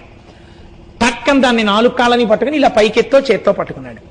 మీరు చెప్తున్నారు కదండి రోజు, ధవలవపుషం ఇందోమండలేసన్నివిష్టం భుజగవలయహారం భస్మదిగ్ధాంగమీశం మృగల పరశుపాణిం. ఒక చేతిలో ఆ లేడిని పట్టుకున్నాడని చెప్తున్నారు కదా, అదే ఈ లేడి, దారుకావనంలో పట్టుకున్న లేడే ఆ లేడి. ఇప్పుడు ఆ లేడిని పట్టుకున్నాడు. ఇప్పుడు ఈ లేడి ఏం చేస్తోంది? 4 కాళ్ళు పట్టుకున్నా గింజుకోవాలి, గింజుకుని దూకేద్దామని చూడాలి. అది అలా చేయట్లేదుట, అది అలాగే ఉండిపోయింది చేతిలో. ఆయన కళ్ళ వంక అలా చూస్తోంది. అబ్బాయి ఎంత బాగా కదులుతున్నాయో కళ్ళని. అప్పటి నుంచి ఇప్పటి వరకు అది శాశ్వతత్వాన్ని పొందేసింది. ఎలా పొందేసింది? కింద పెద్ద పులుంది, అమ్మవారి వాహనం, దానికి భయం లేదు. ఎందుకు భయం లేదు? శంకరుడి చేతిలో ఉంది. శంకరుడి చేతిలో ఉన్న ఏనుగులో ఎందుకు పేలిపోలేదు? శంకరుడి చూపులు చూడడంలో మగ్నం అయిపోయి ఆనందాన్ని పొందుతూ ఆయన్ని చూస్తోంది. అలా చూస్తోంది కనుక శంకరుడు దాని జోలికి వెళ్ళలేదు, అలా చేత్తో పట్టుకున్నాడు. ఇందులో చాలా రహస్యాలు ఉంటాయండి. అందుకే హృదయ కమల మధ్య సంతతం చింతయామి అంటారు. ఆ జింకని పట్టుకున్నాడు. ఇప్పుడు వాళ్ళు ఏం చేశారు? అన్నన్నన్నన్నా మనం ఇంత జింకని ప్రయోగిస్తే ఆయన పట్టేశాడు రా అని, ఈ మృగం కాదు మనం ఇంకొకటి విడిచిపెడదామని ఒక పెద్ద పులిని సృష్టించారు. ఆ పెద్ద పుల్లని ఆయన మీదకి విడిచిపెట్టారు. ఆయన ఏం చేశాడు? ఒక్క గుద్దు గుద్ది పగలగొట్టి దాని చర్మాన్ని ఊడదీసేసి దాన్ని తీసి వల్లవాటుకొక్కటి కట్టుటకొక్కటి వస్త్రార్థమిచ్చితి ఈశ్వర నీకు. మొన్న మానస పూజలో విన్నారు కదా, ఆ ఏనుగు తోలు కట్టుకున్నాడు, ఈ పులి చర్మం తీసి పైన వల్లవాటుగా ఉత్తరీయంగా కట్టుకున్నాడు. కట్టుకుని కూర్చున్నాడు. కూర్చునేటప్పటికీ వీళ్ళు చూశారు, అన్న ఇంకా మనం ఈయనేం చేయలేనురా, మనం చేసిన అభిచార హోమాలన్నీ పాడైపోయాయి, ఈయన ఇలా ఉన్నాడేమిట్రా మనిషి అని వెళ్ళప్పుడు నమస్కారం చేశాడు. చేస్తే ఈ మునులందరికీ ఆయన తత్వబోధ చేశాడు. అప్పుడు ఇది కాదురా అబ్బాయి, మీరు తెలుసుకోవలసినది ఆనంద తాండవమూర్తి అంతా మీరు చేరిపోవడం ప్రయోజనం. దానికి కేవల కర్మ కాదు, కర్మ జ్ఞానమునకు ఆలంబనం కావాలి. జ్ఞానమును పొందడానికి కర్మ చెయ్యాలి తప్ప కేవల కర్మ మిమ్మల్ని ఉద్ధరిస్తుందని చెయ్యరాదు. అది నువ్వు తెలుసుకో. అందుకేనండి సత్యనారాయణ స్వామి వారి వ్రత కథ అలా వెళ్ళడానికి కారణం అదే. మీరు చూడండి, ముందు నమ్మకం లోకంలో శాస్త్రం మీద ఎవరికి ఉండాలి? బ్రాహ్మణుడికి ఉండాలి, చదువుకునేవాడు వాడు కాబట్టి ముందు ఎవరు చేశారు సత్యనారాయణ వ్రతం? బ్రాహ్మణుడు చేశాడు. బ్రాహ్మణుడు చెయ్యగానే వాడికి ఐశ్వర్యం వచ్చింది. ఇప్పుడు అది ఎవరు చూశారు? సమాజంలో అట్టడుగున ఉన్నటువంటి ఒక కట్టెల మోపులు అమ్ముకునే వ్యాపారి చూశాడు. ఆయన కట్టెల మోపు అక్కడ పెట్టి ఆ వ్రతాన్ని అలా చూసి ప్రసాదం తిని, అయ్యా నేను చేసుకోవాలి, నాకు చేసుకోవాలని ఉందండి అన్నాడు. నువ్వేం చేయగలవు అన్నాడు ఆ బ్రాహ్మణుడు. అనలేదు. ఇది ఎలా చేసుకోవచ్చో కల్పం అంతా చెప్పి, ఇంకొక మాటలో చెప్పాలంటే ఈయనే చేయించినట్టు. ఇప్పుడు ఆయన ఏమయ్యాడు? ఆయన కూడా వైభవాన్ని పొందేశాడు. మధ్యలో క్షత్రియుడు రాజు, ఆయన ఏం చేశాడు? ఆయన వ్రతం చేసి ఆయన సంతానాన్ని పొందాడు. బ్రాహ్మణ బోధ చేత రాజుకి వేదమునందు విశ్వాసం కలగాలి, ఆయన అభ్యున్నతిని పొందాడు. కొంచెం అటూ ఇటూగా అనుమానంతో భగవంతుడితో బేరాలాడి వ్యాపారాలాడినటువంటి వాడు ఎవరున్నాడు? ఆయన ఏం చేశాడు? సంతానం కలిగితే చేస్తానన్నాడు. సంతానం అన్నాడు కానీ మగపిల్లాడు అనలేదుగా. ఈశ్వరుడు ఆడపిల్లనిచ్చాడు. ఆడపిల్లనిస్తే అభ్యంతరం ఏముందంటే, ఆడపిల్ల కడుపున మగపిల్లాడు పుడితే రోహితుడు పుట్టేసినట్టే, కొడుకు పుట్టినట్టే. కానీ ఇప్పుడు ఏం చేశాడు ఆయన? ఇప్పుడు ఆయన ఆడపిల్ల పుట్టింది కదా, ఇప్పటికే చాలా ఖర్చు, ఏదో పెళ్లి చెయ్యాలి, ఏదో లెక్కలు వేసుకుని తర్వాత చూద్దాం పెళ్లిలో చేద్దాం అన్నాడు. పెళ్లిలో చేశాడా? చేయలేదు. అబ్బో ఆ తర్వాత ఎన్ని వచ్చాయి మీకు తెలుసు. ఇప్పుడు నేను కథ అంతా చెప్పడం ఎందుకు? ఇన్ని కష్టాలు వచ్చినా నిలబడలేదు. ఆఖరణ ప్రసాదం పుచ్చుకోకుండా వస్తే పడవ ముంచేశాడు. ప్రసాదం అంటే ఏంటి? ఈశ్వర అనుగ్రహమునకు ప్రసాదం అని పేరు. ప్రసాదం తింటే లోపలికి వెళ్ళి మనస్సులో ఆరోవంతుగా మారి బుద్ధిగా మారి, ఆ బుద్ధి చేత ఇప్పటి వరకు మీరు పడుతున్న కష్టానికి తెలియనటువంటి పరిష్కారం మీ మనస్సులోనే గోచరమై మీరు ఆ పని చేయడం వల్ల మీ కష్టం తీరిపోతుంది. అయ్యో ఇన్నాళ్ళు తెలియలేదండి, ఇంత చేస్తే ఇదిగో ఆయన దగ్గరికి వెళ్తే అయిపోయిందండి పని అంటే. ఇది ఎక్కడి నుంచి వచ్చింది? ప్రసాదము ద్వారా వచ్చినది. అందుకే మన సనాతన సంప్రదాయమునందు పులిహార లోపలికి తీసుకెడుతుంటే కళ్ళకద్దుకోరు, నైవేద్యం పెట్టి బయటికి తీసుకొస్తే కళ్ళకద్దుకుని నోట్లో వేసుకుంటాం. ప్రసాదం అంటే ప్రసాదమే మనకి. అంతేకాని ఈశ్వరుడు తిన్నాడా అండి, ఎందుకు పెట్టడం అండి, ఇలాంటి వెర్రి మాటలు చేతకాక ఋషులు పెట్టలేదు నైవేద్యాన్ని. ఆయన దృష్టి చేత అనుగ్రహిస్తాడు రా అని చెప్పింది శాస్త్రం. ఒకవేళ నిజంగా నువ్వు భక్తితో పెడితే తింటాడేమో. అటుకులు అడిగి అడిగి మరి కుచేలుడి దగ్గర తినలా. మీకు నేను ఒక యథార్థం చెప్తున్నానండి, మీరు పూనికతో నైవేద్యం పెట్టండి, అనుకోకుండా మీ ఇంటికి ఆ రోజున ఎవరో ఒకరు వచ్చి తింటారు ప్రసాదం. ఖచ్చితంగా జరుగుతుంది. ఈశ్వరుడు ఢమరుకా అవన్నీ పట్టుకుని వచ్చేయక్కర్లేదు, ఎవరి రూపంలోనో వస్తాడు. మీకు ప్రసాదం ఈయనకి ముందు పెడదామనిపిస్తుంది. ఇంత పళ్ళెంలో పెడతారు, అబ్బా కోటేశ్వరాలు మంచి వేళకు వచ్చానండి, ఎంత అదృష్టం అండి వాళ్ళకు ప్రసాదం దక్కింది అని ఆయన ప్రసాదం ఆయనే కళ్ళకత్తుకుని నోట్లో వేసుకుంటాడు. అది ఆయనే ఈయనగా వచ్చాడని మీరు గుర్తించాలి. ఈశ్వరుడు అలా వచ్చి స్వీకరించి మీకు వ్రతఫలాన్ని ఇస్తాడు ఒక్కొక్కసారి. కాబట్టి ఈ కర్మ జ్ఞానమునకు దారి తీయాలి. మీ ఎడల అలా జరగలేదు. జరగకపోవడం దీనికి అంతటికీ కారణమైందని స్వామి ఇప్పుడు వీటిని తీసుకుని తాను చేతులలో ఆభరణములుగా ధరించారు. ఎందుకు ఇవి ధరించాలి? ఏదో ఋషులు ప్రయోగించింది, ఇప్పుడు ఎందుకంటే అవన్నీ పట్టుకుని అప్పటి నుంచి ఇప్పటి వరకు అలా కూర్చోవడం. ఎవరో ఏదో ప్రేమతో నాకు ఏదో ద్రాక్షపండు అరటిపండు ఇచ్చారనుకోండి, పోనీ అవి ఏదో కారు దాకా పట్టుకెళ్ళి ఇంటికి పట్టుకెళ్తే బాగుంటుంది. మీరు రేపు పొద్దున్న ఏదో పని మీద మా ఇంటికి వచ్చేటప్పటికి కూడా నేను అలాగే అరటిపళ్ళు పట్టు కూర్చున్నాను అనుకోండి, ఏమంటే ఎందుకంటే అలా పట్టు కూర్చున్నారు, పోనీ తింటే తినాలి లేకపోతే పక్కనెట్టాలి, అదేంటే అరటిపళ్ళు పట్టు కూర్చోరా ఎందుకని అడగరు నన్ను. అబ్బో నాకు ఆ అరటిపళ్ళు ఎంత ప్రీతితో ఇచ్చారో నండి ఆవిడ ముఖం చూస్తే ఎంత భక్తితో ఇచ్చారో, అందుకని కాదని లేక నిద్ర మానేసి ఇలాగే అరటిపళ్ళు అట్టు కూర్చున్నానని అనుకోండి, మూర్ఖుడు అయ్యాడు అరటిపళ్ళు పట్టు కూర్చోరా అంటే అనరు మీరు నన్ను. మరి శంకరుడు ఏమిటి అప్పుడెప్పుడో ఋషులు ప్రయోగించారా దారుకావనంలో, ఇప్పటికీ అలా పట్టు కూర్చున్నాడా?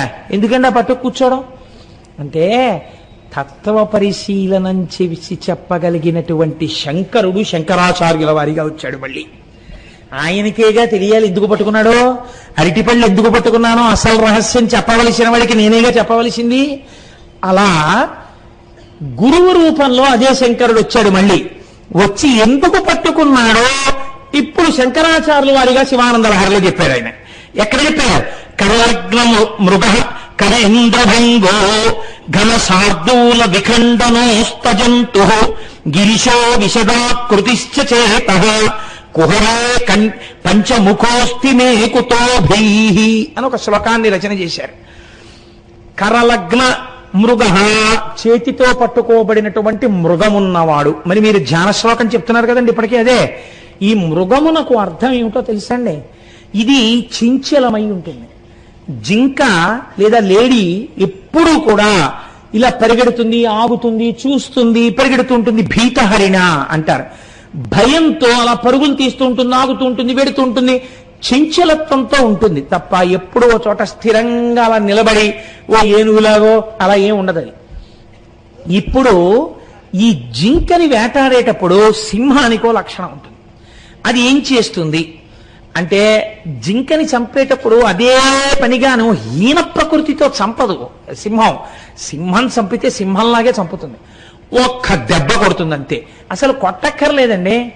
పరిగెడుతున్నటువంటి లేడి మీదకి రెండు ముందు కాళ్ళు పైకెత్తి దాని కడుపు కింద వరకు పంజాలో గోరును విచ్చి పట్టుకునేటప్పటికీ చచ్చిపోతుంది అంతే. లేడీ మీద సింహం పడిపోయిందని తెలియగానే ఇప్పుడు అది ఏం చేస్తుందంటే తన నోట కరుచుకుని చేత్తో ఎత్తినట్టుగా పట్టుకుని రెండు చేతులతో ఎత్తుతో గుహలోకి ఈడ్చుకుపోతున్నాడు. ఈశ్వరా, మీరు ఒక సింహమై ఆ మృగమును పట్టియున్నారు. కరీంద్రభంగో, సింహము ఏనుగుని ఎలా చంపుతుందో అలా మీరు ఒక ఏనుగుని చంపారు. ఘన శార్దూల విఖండనోస్త జంతు, మీరు ఒక పెద్ద పులిని సింహం ఎలా చంపుతుందో అలా చంపి దాని తోలు తీసి కట్టుకున్నారు. గిరిశో విశదాకృతిశ్చ చేత, ఈ సింహం కొండ గుహలో ఉంటుంది, మీరు హిమాలయ పర్వతాల మీద గుహలో ఉంటారు. కుహరే పంచముఖోస్తి మే కుతోభీః, ఈ గుహ ఎక్కడుందో శంకరాచార్యులు వారు మార్చేశారు. ఎంత చిత్రం చేశారంటే ఇక్కడ రహస్యం చెప్తున్నారు. ఋషులు ప్రయోగించింది శివుడు ఎందుకు పట్టుకున్నాడు. చంచలమైనటువంటి మృగము చంచలత్వమును ఎప్పుడు మానేసింది? ఎప్పుడు మానేసిందంటే కదలడం జింక. కళ్ళు కూడా తిప్పడం ఎప్పుడు మానేసింది? శివుడు చూపుల వంక తాను చూడడం వచ్చినప్పుడు ఇంకా తాను కదలడం మానేసింది. మానేసి చక్కగా ఆయన చేతిలో తన 4 కాళ్ళు ఉండిపోతే అలా చూస్తోంది. శంకరుడి కన్నుల వంక చూడడం నేర్చుకుంది. నీ మనస్సనబడేటటువంటి చంచలమైన మృగము కూడా అటు ఇటు తిరగడం ఎప్పుడు మానేస్తుందో తెలుసా? నువ్వు కూడా శివుడి పాదముల దగ్గర చేరినప్పుడు సింహమనబడేటటువంటి పరమశివుడు ఆ లేడి యొక్క 4 కాళ్ళని కలిపి పట్టుకున్నప్పుడు ఆయన కన్నుల వంక చూడని నీకు అలవాటైపోతే, శివుడి ముఖమండలాన్ని చూడడం నీకు అలవాటైతే, శివుడికి ఏమని వేశారు పేరు? పంచముఖోస్తి. పంచముఖం అన్నారు. పంచముఖం అంటే 5 ముఖాలున్నది, 5 ముఖాలు ఉన్నవాడు శివుడు. ఇక్కడ పంచముఖం అంటే వెడల్పైన ముఖం ఉన్నది అని. సింహానికి ముఖం చాలా వెడల్పుగా ఉంటుంది, శరీరం చాలా సన్నగా ఉంటుంది. నడుము చూడండి సన్నగా ఉంటుంది. అందుకే మనం పంచపాత్ర అంటాం. పంచపాత్ర పట్టారా సంధ్యావందనం చేసుకుంటానంటారు. పంచపాత్ర అంటే ఏమిటి? పైన వెడల్పుగా ఉంటుంది, ఇలా సన్నగా ఉండి కిందకి సన్నగా ఉంటుంది. ముఖం పంచ అంటే విశాలంగా ఉంటుంది కాబట్టి పంచాస్యము, పంచపాత్ర, ఇలా విశాలమైనటువంటి ముఖమున్నటువంటి శంకరుడి ముఖాన్ని చూడడం వచ్చినటువంటి జింక చలనము లేకుండా ఆగినట్టు, ఎప్పుడూ చంచలత్వాన్ని పొందినటువంటి మనస్సు చంచలత్వమును విడిచి స్థిరత్వాన్ని పొందేది ఎప్పుడు? శంకరుణ్ణి చూడడం వచ్చినప్పుడు. ఇప్పుడు నువ్వు ఆయన్ని పట్టుకోవడానికి వచ్చి నిలబడి ఒక్కసారి అలా చూస్తే, ఇదొక్కటి నువ్వు చూస్తే చాలు, ఆయనే పట్టుకుని ఇలా తన చేతిలో పట్టుకుంటాడు. ఇంకా నువ్వు అది చూస్తూ ఉండిపోతావు అంతే. ఆ చూపుల ఆనందాన్ని పొందుతూ ఆనంద తాండవమూర్తిలో ఒక మృగం కలిసిపోయింది. నువ్వు కూడా ఒక్కసారి ఆయన వేపుకు పరిగెత్తాలి, మృగం పరిగెత్తినట్టు. ఆయన వేపుకు నీ మనస్సు పరిగెత్తి ఆయన పాదములు పట్టుకునే ప్రయత్నం నువ్వు చేస్తే, ఒక నాళం చెప్తే, ఒక తుమ్మి పువ్వు వేస్తే, ఒక బిల్లదయం వేస్తే, ఒక జిల్లేడు పువ్వు వేస్తే, ఒక శివాష్టోత్తరం చెప్తే, ఒక శరణాగతి చేస్తే ఆయన నిన్ను పట్టుకుంటాడు. ఇప్పుడు నువ్వేం చేస్తావు? ఆయన చూపులతో నీ చూపులు కలిసి అలా ఉండిపోతావు అంతే. కాబట్టి ఈశ్వర మాకు బోధ చేస్తున్నావు, అందుకు పట్టుకున్నావు ఆనాటి నుంచి ఈనాటి వరకు మృగాన్ని. మరి అటువంటి వాడివి కరీంద్రభంగో, ఏనుగుని మాత్రం చంపేశామే. ఏనుగుని చంపేసి దాని తోలు తీసుకొచ్చి ఒంటికి కట్టుకున్నావు ఎందుకు అంటే, ఈశ్వర ఏనుగనబడేటటువంటిది ఎప్పుడూ అజ్ఞానమునకు ఊర్ధముఖ చలనము చేయకుండా సంసారమునకు అంటిపెట్టుకుని ఉండేటటువంటి మోహ లక్షణమునకు ప్రతీక. ఏనుగు ఎందుకు ఎక్కువ ఎత్తు ఎగరలేదు? తన ఒంటి బరువే దానికి కారణం. అలా మనం ఎందుకు ఊర్ధముఖ చలనం చెయ్యలేమో? మనము సంసారమునందు మగ్నులం అయిపోవడం, అజ్ఞానంలో మగ్నులం అయిపోవడం, మోహమునందు మగ్నులం అయిపోవడమే కారణం. ఎవరు పైకెత్తుతారు? ఈశ్వరుడు ఎత్తుతాడు. ఈ మోహమును పటాపంచలు చేసి చీల్చి చెండాడి జ్ఞానమిచ్చి మిమ్మల్ని తనకి ఆభరణంగా మార్చుకుంటాడు. ఏనుగుతోలు తాను కట్టుకున్నాడు. కాబట్టి ఈ స్థితిని నీకు ఇవ్వగలనని చెప్పడానికి ఈశ్వర మీరు ఏనుగుతోలు కట్టుకున్నారు. పైకి వాళ్ళు అభిచారిక హోమం చేసినా మాకు ఇవన్నీ నేర్పడానికి నువ్వు కట్టుకున్నావు తండ్రి. కాదు, ఘన శార్దూల వికండనోస్తు జంతు. మరి పెద్ద పుల్ని ఎందుకు చంపావు? దాని చర్మం ఎందుకు చేశావు? భేదభావం అనేటటువంటి అజ్ఞానమునకు ప్రధానమైనటువంటిది ఏది ఉన్నదో ఆ భేదభావమును తొలగించడమే పులిని చంపుట. పులి ఏం చేస్తుందంటే, పులి అంటేనే క్రూరం. సింహం అలా ఉండదు. పులి వేటాడడానికి సింహం వేటాడడానికి చాలా తేడా ఉంటుంది. పులి ఒక మృగాన్ని చంపి దాన్ని అక్కడ ఉంచి కుళ్ళిన తర్వాత కూడా పులి తింటుంది. సింహం అలా తిందు.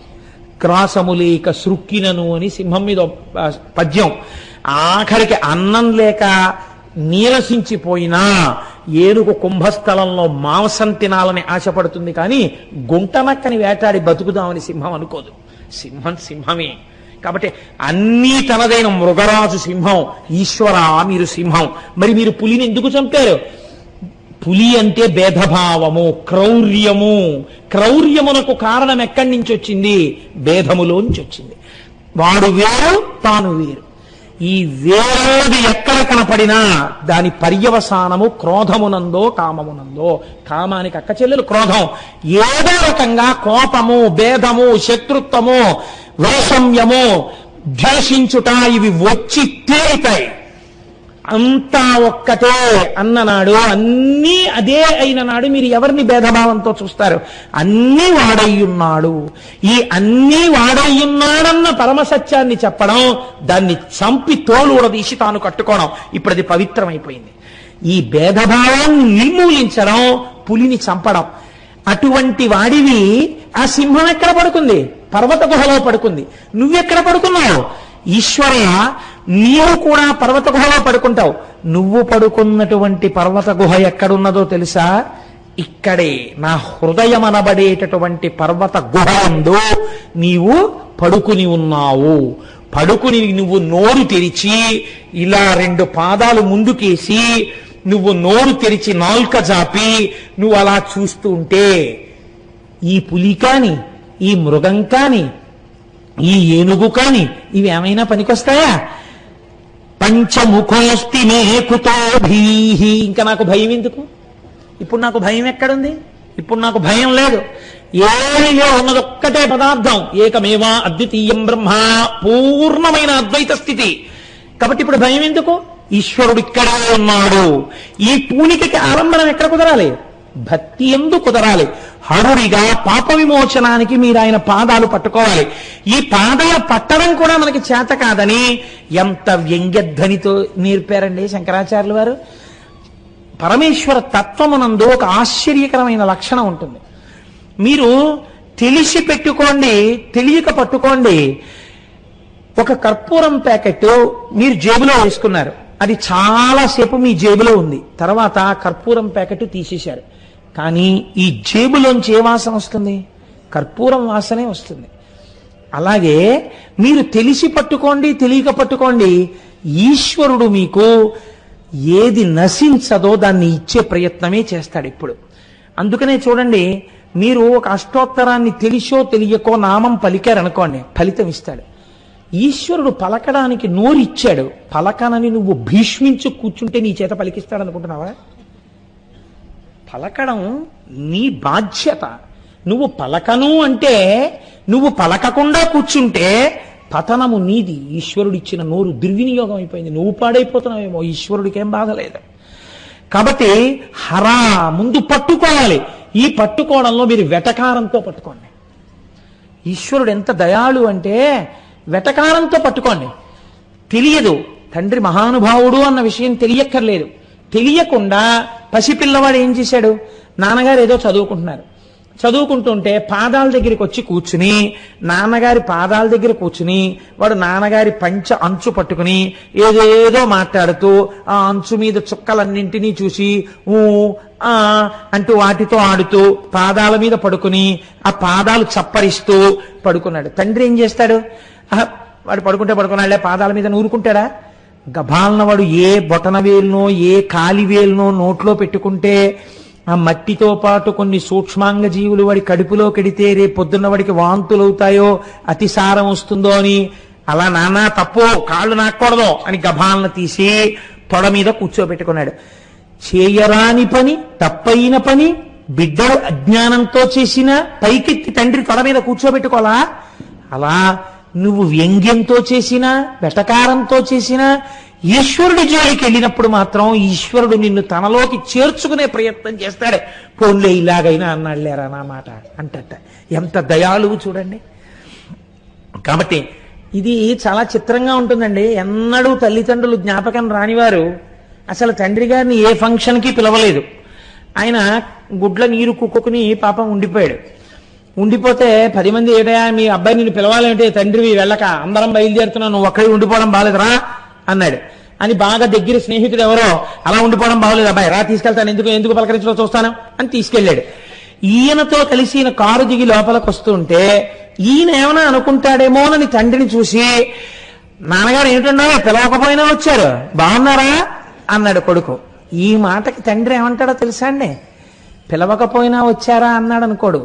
ఫోన్లేరా బాబు, ఇన్నాళ్ళకి ఎన్నాళ్ళయిందో వాడు నాన్నగారండి అని పిలవడం విని, నాన్నగారు వచ్చారా అన్నాడు రా వాడి నోటితో. చాలా ఎన్నాళ్ళయిందిరా వాడు ఆ పిలుపు నాన్నగారు అని పిలిస్తే, నన్ను ధన్యుణ్ణి చేశావురా తీసుకెళ్ళినందుకు.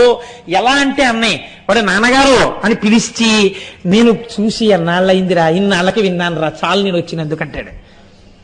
ఇది ఎందుకు వచ్చింది? తండ్రి హృదయం, ఈశ్వర హృదయం అంతే. ఇదైనా మనకి చేత కాదేమో అని శంకరాచార్యులు వారు ఈ స్థాయిలో కూడా మాట్లాడే ప్రయత్నం చేశారు. కనీసం ఈ వెటకారాన్ని ఇంటికి వెళ్ళి చెప్పుకుంటారేమో, శంకరాచార్యులు వారు ఇలా వెటకారం ఆడారని. ఎవరు శంకరాచార్యులు వారు? శంకరుడే. కాబట్టి తనని తానే వెటకారం ఆడుకుంటే మనము వెటకారం ఆడితే ఆ వెటకారం వినైనా పోన్లే నన్ను తలుచుకున్నాడని పొంగిపోయి శంకరుడు వాళ్ళని దగ్గరికి లాగుతాడని వెటకార ధ్వనితో కూడిన నిందాస్తుతి కూడా చేశారండి మహానుభావుడు. అశనంగరళం ఫణీకలాపో వసనం చర్మచ వాహనం మోక్ష మమ దాస్యసి కిమస్తి శంభో తవ పాదాంబుజ భక్తిమేవ దేహి. శంకరాచార్యులు వారే పరమశివుడి దగ్గర కూర్చున్నట్టు నేను చెప్తుంటాను కదా, ఒక నాటకీయ సన్నివేశాన్ని సృష్టించడంలో శంకరాచార్యుల వారే సాటి. ఆయన ఎటువంటి సృష్టి చేశారంటే, ఒకనాడు ఆదిశంకరాచార్యుల వారు శంకర దర్శనానికి వెళ్ళారు. వెడితే ఇప్పుడు తండ్రి కొడుకు కదా, ఆ రామాయ్ అన్నారు. ప్రణిపాతం చేసి నమస్కారం చేసి శంకరాచార్యుల వారు అలా కింద కూర్చున్నారు. శంకరుడు చూసి అన్నాడు, చాలా కష్టపడి వచ్చావు ఓయ్ బిడ్డడా, నీకేం కావాలి, కాస్త ఏమైనా తాగుతావా అన్నారు. ఈయన ఇప్పుడు ఏది తాగుతున్నారో అదే కదండి ఇస్తారు. నేను కాఫీ తాగుతున్నాను అనుకోండి, మీరు మా ఇంటికి వస్తే ఓయ్ కాస్త కాఫీ ఇవ్వాలి అంటారు కదా. అంటే ఈ కాస్త పరమాన్నం మటరావా అన్నారు కదా, ఈ మామూలు చా ఎక్కడ ఉంది అంటుంది ఆవిడ. కాబట్టి కాఫీ అయితే తనకి పెట్టింది కాబట్టి కొంచెం డికాషన్ ఉంది అన్నమాట, ఇస్తుంది. అందుకని కాస్త, లేకపోతే నేను పట్టుకున్నాను ఇంకా తాగలేదు, మీరు వచ్చారు ఈ కాఫీ 2 కప్పుల్లో పోసి పట్టరా, ఇంకా ఇంగిల్ చేయలేదు, బాగా వచ్చారు సమయానికి అంటాం. అలా ఈయన తాగడానికి సిద్ధంగా ఉన్నట్టుగా లెక్క వేసుకుని శంకరాచార్యులు వారు అన్నారు, అశనంగరళం. ఏం శంకరాచార్యులు వారు కొంచెం తాగుతారా అన్నారు. బాబు వద్దండి, ఇస్తానని మాత్రం అనకండి, మీరు హాలాహలాన్ని తాగుతుంటారు, మేము ఎక్కడ తాగలం. అశనంగరళం, మీ ఇంటికి వస్తే మీరు నేను ఇస్తాను అని మొట్టమొదట మా ఇంట్లో తాగమని మాత్రం అడక్కండి, ఎందుకంటే మీరు హాలాహలం తాగుతారు, మేము తాగలేం. శంకరుడు నవ్వాడు. పోన్లేవాయ్, ఇంత గొప్పవాడివి కదా, ఇంత సమర్థుడివి కదా, ప్రస్థానత్రయానికి భాష్యం ఇచ్చావు కదా, అవైదిక మత ఖండనం చేసి శృతి ప్రమాణాన్ని నిలబెట్టావు కదా, నేను మెచ్చి నీ మెళ్ళ ఒక హారం వేస్తాను అంటారేమో. అసలొద్దు. ఎందుకని? ఫణీకలాపో, మీ మెళ్ళలో పావులు ఉంటాయి, ఓటి తీసి నా మెళ్ళలో వేస్తారు. ఎందుకు వచ్చింది మహాప్రభావం, మాకొద్దు. పోన్లేవయ్యా, భారతదేశం అంతా 3 మార్లు ఆసేతు హిమాచల పర్యంతము పాదచారి అయి పర్యటించావుట సత్యదండం పట్టుకుని, ఎంతమందినో వాదించి ఓడించావుట. ఇంత కష్టపడ్డావే, పాపం నువ్వు అలా తిరక్కింక నుంచి నీకు నేను ఒక వాహనాన్ని ఇద్దాం అనుకుంటున్నాను అంటావేమో ఈశ్వర. అసలొద్దు నాకు. ఎందుకో తెలుసా? వాహనం మహోక్ష. ఎప్పటి ముసలిద్దయ్యా అది? ఎప్పుడు మొదలెట్టావు ఆ వాహనం ఎక్కడం?